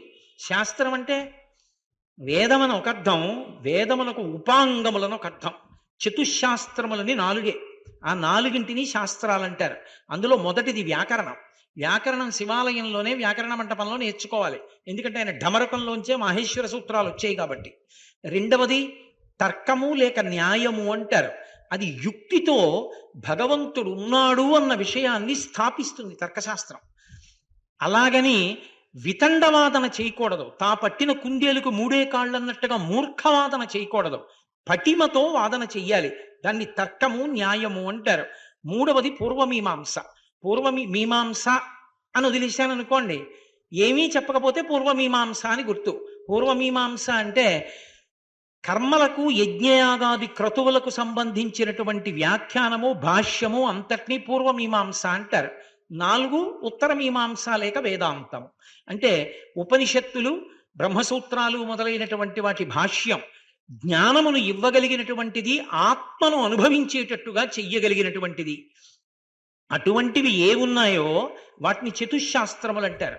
ఆ శాస్త్రములు నాకు రావు. స్మృతౌ శాస్త్రే వైద్యే శకున కవిత గాన పండితౌ పురాణే మంత్రే వా స్తుతి నటన హాస్యేష్వ అచతురః కథం రాజ్ఞాం ప్రీతిర్భవతి మయి కోహం పశుపతే. ఈశ్వర, ఇంకా రాజులు నన్నెందుకు ఆదరిస్తారు? కాదు, అదే శ్లోకాన్ని తిప్పండి. రాజులు సంతోషించి రాజుల ప్రాపకం పొందాలన్న విద్యలు నాకు అక్కర్లేదు. కాబట్టి రాజులు నన్నెందుకు పిలుస్తారు? నన్ను పిలవరు. నాకేమీ రాదు. ఏమీ రాని వాడిని ఏమంటారు? విద్యావిహీన పశువు అంటారు. నేను పశువుని. కాబట్టి మయి కోహం పశుపతే, నేనెవరో తెలియని పశువుని. నువ్వు పశుపతివి. పశుపతి ఏం చేయాలి? పశువుల్ని చూసుకోవాలి. ఆవుల్ని కాసేటటువంటి వాడు ఆవుల్ని తీసుకుని బీడుకెడతాడు. ఆవులు పాడుపడిపోయిన నూతుల దగ్గరికి, ఏట్లోకి, పుట్టల దగ్గరికి వెళ్లకుండా ఆవుల్ని కాసేవాడు చూడాలి. దానికేం తెలుసు? అది వెళ్ళిపోతుంది, కొట్టుకుపోతుంది. వీడు చూసుకోవాలి. నేను పశువుని, నువ్వు పశుపతివి. పరమశివుడికి పశుపతి అని పేరు, ఖాట్మండులో పశుపతినాథ్. కాబట్టి నువ్వు పశుపతివి. కాబట్టి నేను పాడైపోకుండా ఎవరు చూసుకోవాలి? నువ్వు చూసుకోవాలి. కాబట్టి పశుమాం సర్వజ్ఞ, అన్నీ తెలుసున్నవాడా. నిజంగా శంకరాచార్యుల వారు ఎవరో ఆయన తెలీదు. ప్రథిత కృపయా పాలయ విభో, నేను పశువుని, నువ్వు పశుపతివి. కాబట్టి నన్ను కాపాడు శంకర. ఎంత వినయంతో మాట్లాడతారో శంకరాచార్యులు. ఇన్ని చదువుకుని ఇన్ని తెలుసున్న మహాపురుషుడు, అపరశివావతారం, పరమశివుడు భూమి మీద శంకరాచార్యుల వారిగా నడిచాడు. అటువంటి శంకర భగవత్పాదులు ఏమీ తెలియదు నాకని అంత వినయంతో మాట్లాడారు. లోకంలో మహాపురుషులైన వారి జీవితంలో ఎవరినైనా చూడండి, నాకిన్ని తెలుసని అనరు. నాకేం తెలుసండి అంటారు. సుందరకాండలో 100 యోజనముల సముద్రాన్ని దాటి సీతమ్మ తల్లి దర్శనం చేసిన ఒకే ఒక మహావీరుడు హనుమ.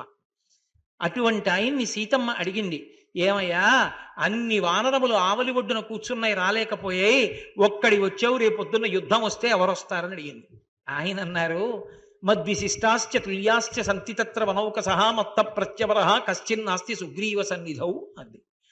అమ్మా, నీకు తెలియని రహస్యమా? అంతఃపుర స్త్రీల దగ్గరికి, మహారాణుల దగ్గరికి రాజు తన దూతని పంపించేటప్పుడు అందరిలోకి బాగా తక్కువ ప్రజ్ఞ ఉన్నవాడెవరో వాణ్ణే పంపిస్తారు. సీతమ్మ తల్లి రాముడి భార్యవి, మహా ఇల్లాలివి, నీ దగ్గరికి నన్ను పంపించారంటే నాకన్నా తక్కువవాడు ఉంటాడమ్మా లోకంలో. నాతో సమానులున్నారు, నాకన్నా అధికులున్నారు, తప్ప నాకన్నా తక్కువవాడు సుగ్రీవుడి దగ్గర లేడమ్మా అన్నాడు. మహానుభావుడు, అంతటి ప్రజ్ఞాశాలి. లోకంలో వినయము అన్నది చూడాలి అంటే స్వామి హనుమ దగ్గర చూడాలి, శంకరాచార్యుల వారి దగ్గర చూడాలి. పరోపకారము శంకరాచార్యుల వారు, హనుమ. ఎప్పుడూ తిరిగి లోకం కోసం ఉపకారం శంకరాచార్యుల వారు, హనుమ.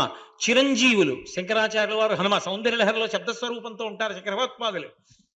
ఇద్దరిది ఒకేలా ఉంటాయి శంకరాచార్యుల వారి జీవితం, స్వామి హనుమ యొక్క జీవితం. అంతటి మహాప్రజ్ఞాశాలి. మీకు నేను ఒక్క విషయం చెప్తాను. ఏ మహాకవి రచన చేశాడో నాకు తెలియదు, కానీ నిజంగా పరమ వినయంతో ప్రతి ప్రదోష వేళలో పరమశివుణ్ణి వేడుకోవడం అంటే ఆయన్ని వినయంతో ఈశ్వరా నన్ను రక్షించు అని అడగడం అంటే నిజంగా ఎంత అందమైనటువంటి ఆ ద్విపద రచన చేశాడో ఒక మహానుభావుడు. ఆ రచయిత పేరు కోసం నేను ఎంత ప్రయత్నించానో నాకు ఎక్కడా దొరకలేదు. ఇది మా గురుదేవులు చదువుతూ ఉంటారు. మా గురువు గారు చదువుతుంటే కళ్ళంబట ఇలా నీళ్లు కారిపోతాయి. అంత గొప్పగా చదువుతారు.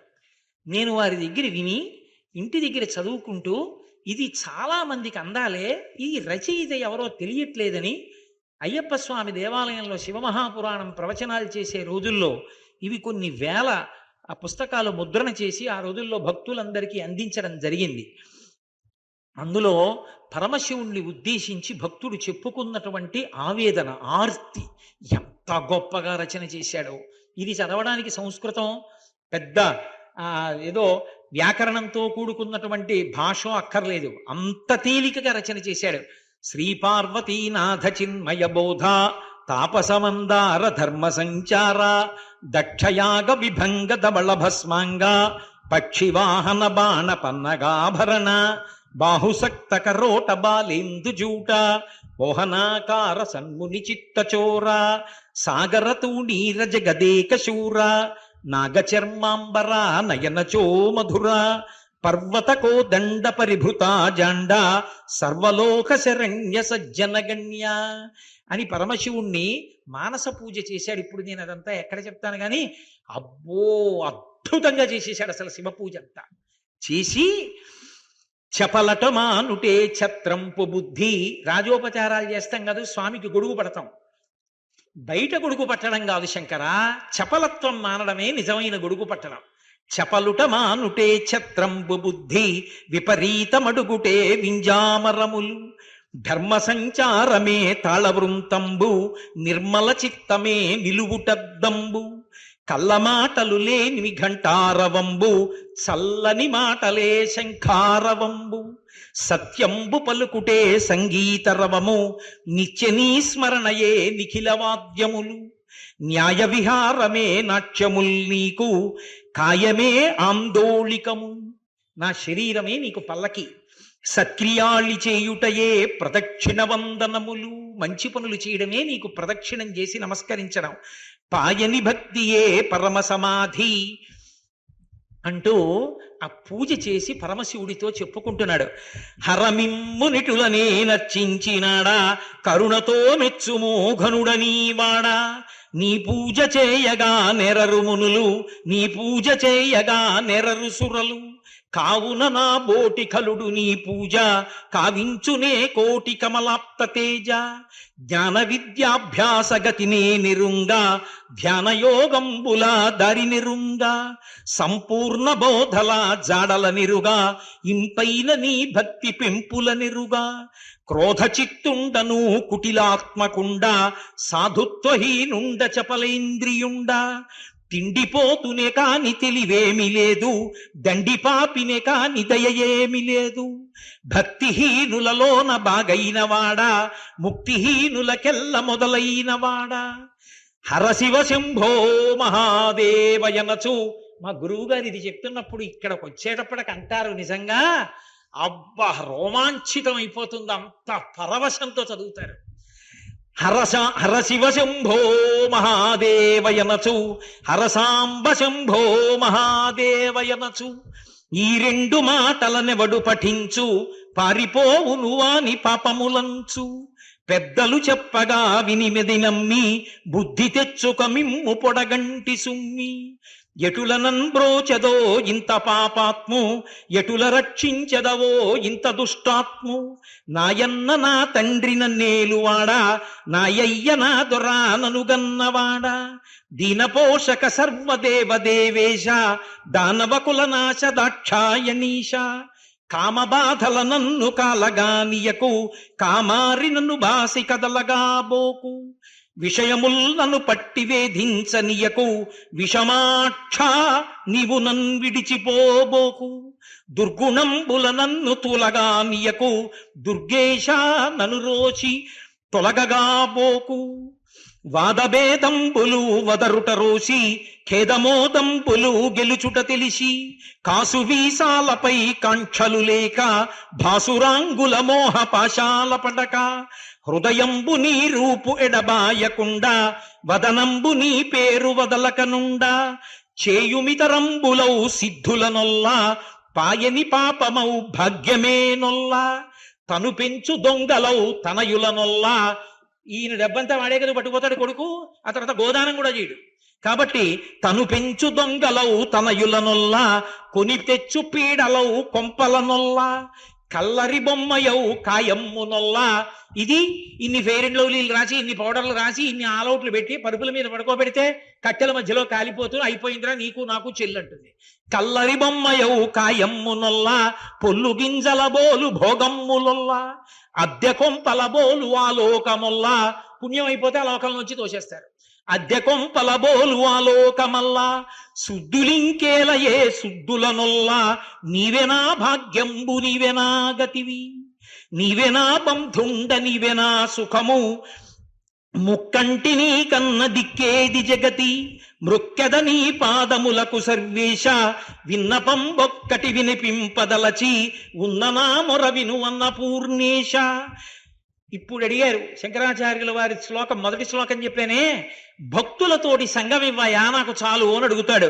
వ్యసనీదు భక్తిని వెలయించినట్టి బసవాదులకు నన్ను బంటుగా చేయు శాంభవ దీక్షల స్థాపించినట్టి కుంభజాదుల సేవకుల కూర్పు నన్ను శైవయోగంబులు సవరించినట్టి రేవణాదుల శిష్య సేవలో నిలుపు పలుమార్లు నీ పేరు పలికెడి వారి కులములో నన్ను పుట్ట కూర్పుము అయ్యా నీ చింత చేసెడి నిపుణులనెప్పుడు చూచిదండము పెట్ట జొంపుము నన్ను పాటించి నీ పాట పాడెడి వారి తోటి కూడగజేయు తుహిన త్రివాస చలగుచు నీ పూజ చేసెడి వారి కలిసి ఉండగ చేయు గజ చర్మచేల విసువక నీ కథల్ వినియడి వారి కొసరుచుకొని ఆడ కుర్పవే నన్ను మా దిక్కు శివుడని వాదించువారి పాదాల మీద నన్ పడియుండ చేయు ఇటు చేయకుంటివా ఎన్నటికైనా పటుతర సంసార పాశంబు తెగునే.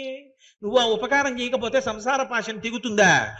తాచుపామును మెడ తగిలించవచ్చు ఏచుచుండడి కోర్కెలీడేరరాదు పులినోట చెయ్యి పెట్టి పుడు వంగవచ్చు పలు తెచ్చు కోపంబు పడదొయ్యరాదు దాహమన పగవచ్చు తగ చెముడు బాల దేహమేనను బుద్ధి తెగవేయరాదు ఇంగలంబులనైన మృంగగావచ్చు బంగారుపై ఆశబాయంగరాదు ఎప్తి మొయ్యగవచ్చు ఏనుగునైనా చిత్తంబు పరిశుద్ధి చేయంగరాదు కుంకిముండ్లను పరుచుకొని పండవచ్చు రంకు బుద్ధులు మాన రాజెట్లనైనా ఇనుప స్తంభము కాల్చి ఎదమోపవచ్చు తన వారిపై ప్రీతి తగ్గింపరాదు.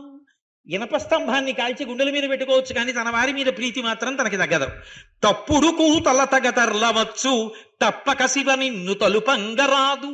అంటే ఈ మనసు తప్పుడు కూతలు కూస్తుంది, నిన్ను మాత్రం తలుచుకోదు, నీ నామగానం చేయదు.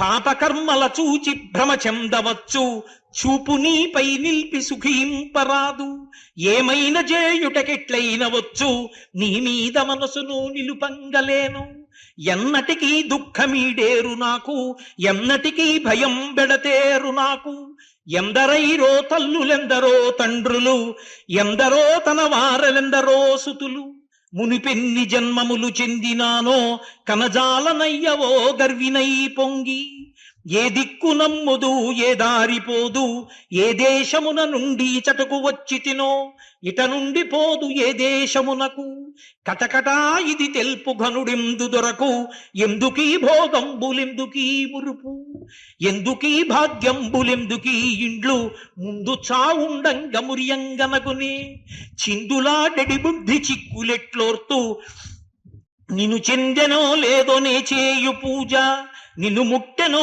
లేదోనే చేయు జపము నీకు తెలిసెనో లేదోనే చేయు భక్తి నీకు తెలిసెనో లేదోనే తల్చు తలపు బ్రతకు శాశ్వతమని భ్రమసితి కాని మృతి వెంటనే యున్నగతినేమిగాన ఇల్లునాదని ఎంచు ఎగసితి కాని వల్లకాటికి చేరవలయుటగాన ధనము సౌఖ్యం విచ్చునను కొంటి కాని పెనుచింతనే చంపునని తెలియగాన మనవారు మన కౌదురనుకుంటి కాని తన శరీరమే కాదు తన కంటగాన తన శరీరమే తనతో రాదు ఇంకా తన వాళ్ళందరూ తనతో రావడం ఏమిటి ఆశలలో చిక్కి హతమైపోవు కావున ఇది తెలిసి కడు భయమంది దేవరా నీవే నా దిక్కని ఎంటి నన్ను కడతేర్చవే నందితురంగా నన్ను కరుణింపవే నా ప్రాణలింగ కన్నులు నీకివ్వ కన్నప్పకాను నిన్ను రోకటగట్ట నిమ్మవ్వగాను కోరిపాల్ తాగింప కూచెమ్మగాను పిండిని తిని పింప పిట్టవ్వగాను చీరిపుత్రుని చంప సిరియాళ్ళు కాను. వీళ్ళందరూ శివభక్తులు. పరమశివుణ్ణి కట్టి నిలబెట్టేశారు కాబట్టి చీరిపుత్రుని చంప సిరియాళ్ళు కాను బంటుగా నిన్ను చేయబానుండకాను కుంటెన జేయింప గురుకులం కాను తాండవం బాడింప చెండికన్ కాను ఒప్పెనో నా భక్తి తప్పెనో తెలియ తప్పులెంచకుమయ్య తండ్రివి కాన శరణు సర్వేశ్వర శరణు గిరీశ శరణు జగద్రూప శరణు పరేశ శరణు శాశ్వత నామ శరణు చిద్ధామ శరణు శంకరలింగ శరణయ్య నీకు అంటూ ఇంకా మధ్యలో అమ్మ వెళ్ళి కూర్చోండి, అది మర్యాద కాదు, తీసుకెళ్ళండి అమ్మా. కాబట్టి వెళ్ళండి తల్లి, చాలా సంతోషం, వెళ్ళి కూర్చోండి. పరమశివుడంతటి వాడు ఆ మానస పూజకి ఆ ద్విపదకి ఎంత పరవశిస్తాడు అన్నదాన్ని శివానందలహరిలో శంకర భగవత్పాదులు ఎంత అద్భుతంగా శ్లోకాలలో ఆవిష్కరించారో అంత అద్భుతంగా మహానుభావుడు. ఆ కవి పేరు నాకు తెలియదు, కానీ ఇంత గొప్పగా శివమానస పూజ అని పేరు పెట్టి ద్విపదని అందున ఇంకా నేను సమయాన్ని దృష్టిలో పెట్టుకుని వదిలిపెట్టాను, కానీ నిజంగా ఆవాహన చేయడం, ఆ పూజ చేయడం, ధూపం వేయడం, దీపం పెట్టడం, అబ్బో మానసికంగా పూజ అంతా చేసేసి ప్రార్థనంతా చేసేసి శివుడికి చెప్పుకోవలసింది చెప్పేసుకున్నాడు. ఆ మానస పూజలో కోరేది కూడా అదే కోరుతారు. అయ్యా నువ్వే నన్ను రక్షించాలి, నువ్వే నన్ను దుర్గుణముల పాలు కాకుండా చెయ్యాలి, శివా నన్ను కాపాడు, సత్సంగత్వాన్ని నాకు కటాక్షించు అని అడుగుతారు. శంకర భగవత్పాదులు కూడా ఇంత వినయంతోనే, ఆ వినయం శంకర భగవత్పాదుల నుండి నేర్చుకునే బహుశా ఈ కవి రచన చేసి ఉంటాడు. అందుకే అంతటి మహాపురుషులైనటువంటి శంకరులు ఆ సాక్షాత్ కైలాస శంకరుడు కాలడి శంకరుడిగా ఈ భూమి మీద నడయాడిన స్మృతౌ శాస్త్రే వైద్యే శకున కవిత గాన పండితౌ పురాణే మంత్రే వా స్తుతి నటన హాస్యేష్వ చతురః కథం రాజ్ఞాం ప్రీతిర్భవతి మయి కోహం పశుపతేః పశుం మాం సర్వజ్ఞ ప్రథిత కృపయా పాలయ విభో. ఈశ్వరా నేను పశువుని, నువ్వు పశుపతివి, కాబట్టి నన్ను కాపాడి రక్షించవలసినటువంటి అవసరం నీ మీదే ఉంది అని అంత వినయంతో ప్రార్థన చేశారు. శంకర భగవత్పాదుల యొక్క శివానందలహరి 100 శ్లోకాలు విన్నామా లేదా అన్నది కాదు ప్రధానం. ఏకశబ్ద సమ్యజ్ఞాత సృష్ట ప్రయుక్త స్వర్గే లోకే కామదుగ్భవతి. ఒక్క మాట పరమభక్తితో తెలుసుకుని ఆచరించినంత మాత్రం చేత భగవంతుణ్ణి చేరుకోవడానికి అది మార్గం అవుతుంది. కాబట్టి 5 రోజుల పాటు ఈ పెద్దాపురం పట్టణంలో శివానందలహరి మీద ప్రసంగం చేయడానికి నేను ఈ అవకాశాన్ని పొందగలగడం, మీ అందరూ ఇంత భక్తి తత్పరతతో సరిగ్గా కూర్చోడానికి అవకాశం లేకపోయినా అంత దగ్గరగా కూర్చుని మీరు అంత ప్రీతితో ఈ ఉపన్యాసాలు విన్నందుకు మీ అందరికీ నా హృదయపూర్వకమైనటువంటి కృతజ్ఞతాభివందనములను ఆవిష్కరిస్తూ మీ దగ్గర సెలవు తీసుకుంటున్నాను. మంగళాశాసన పరైః మదాచార్య పురోగమైః సర్వ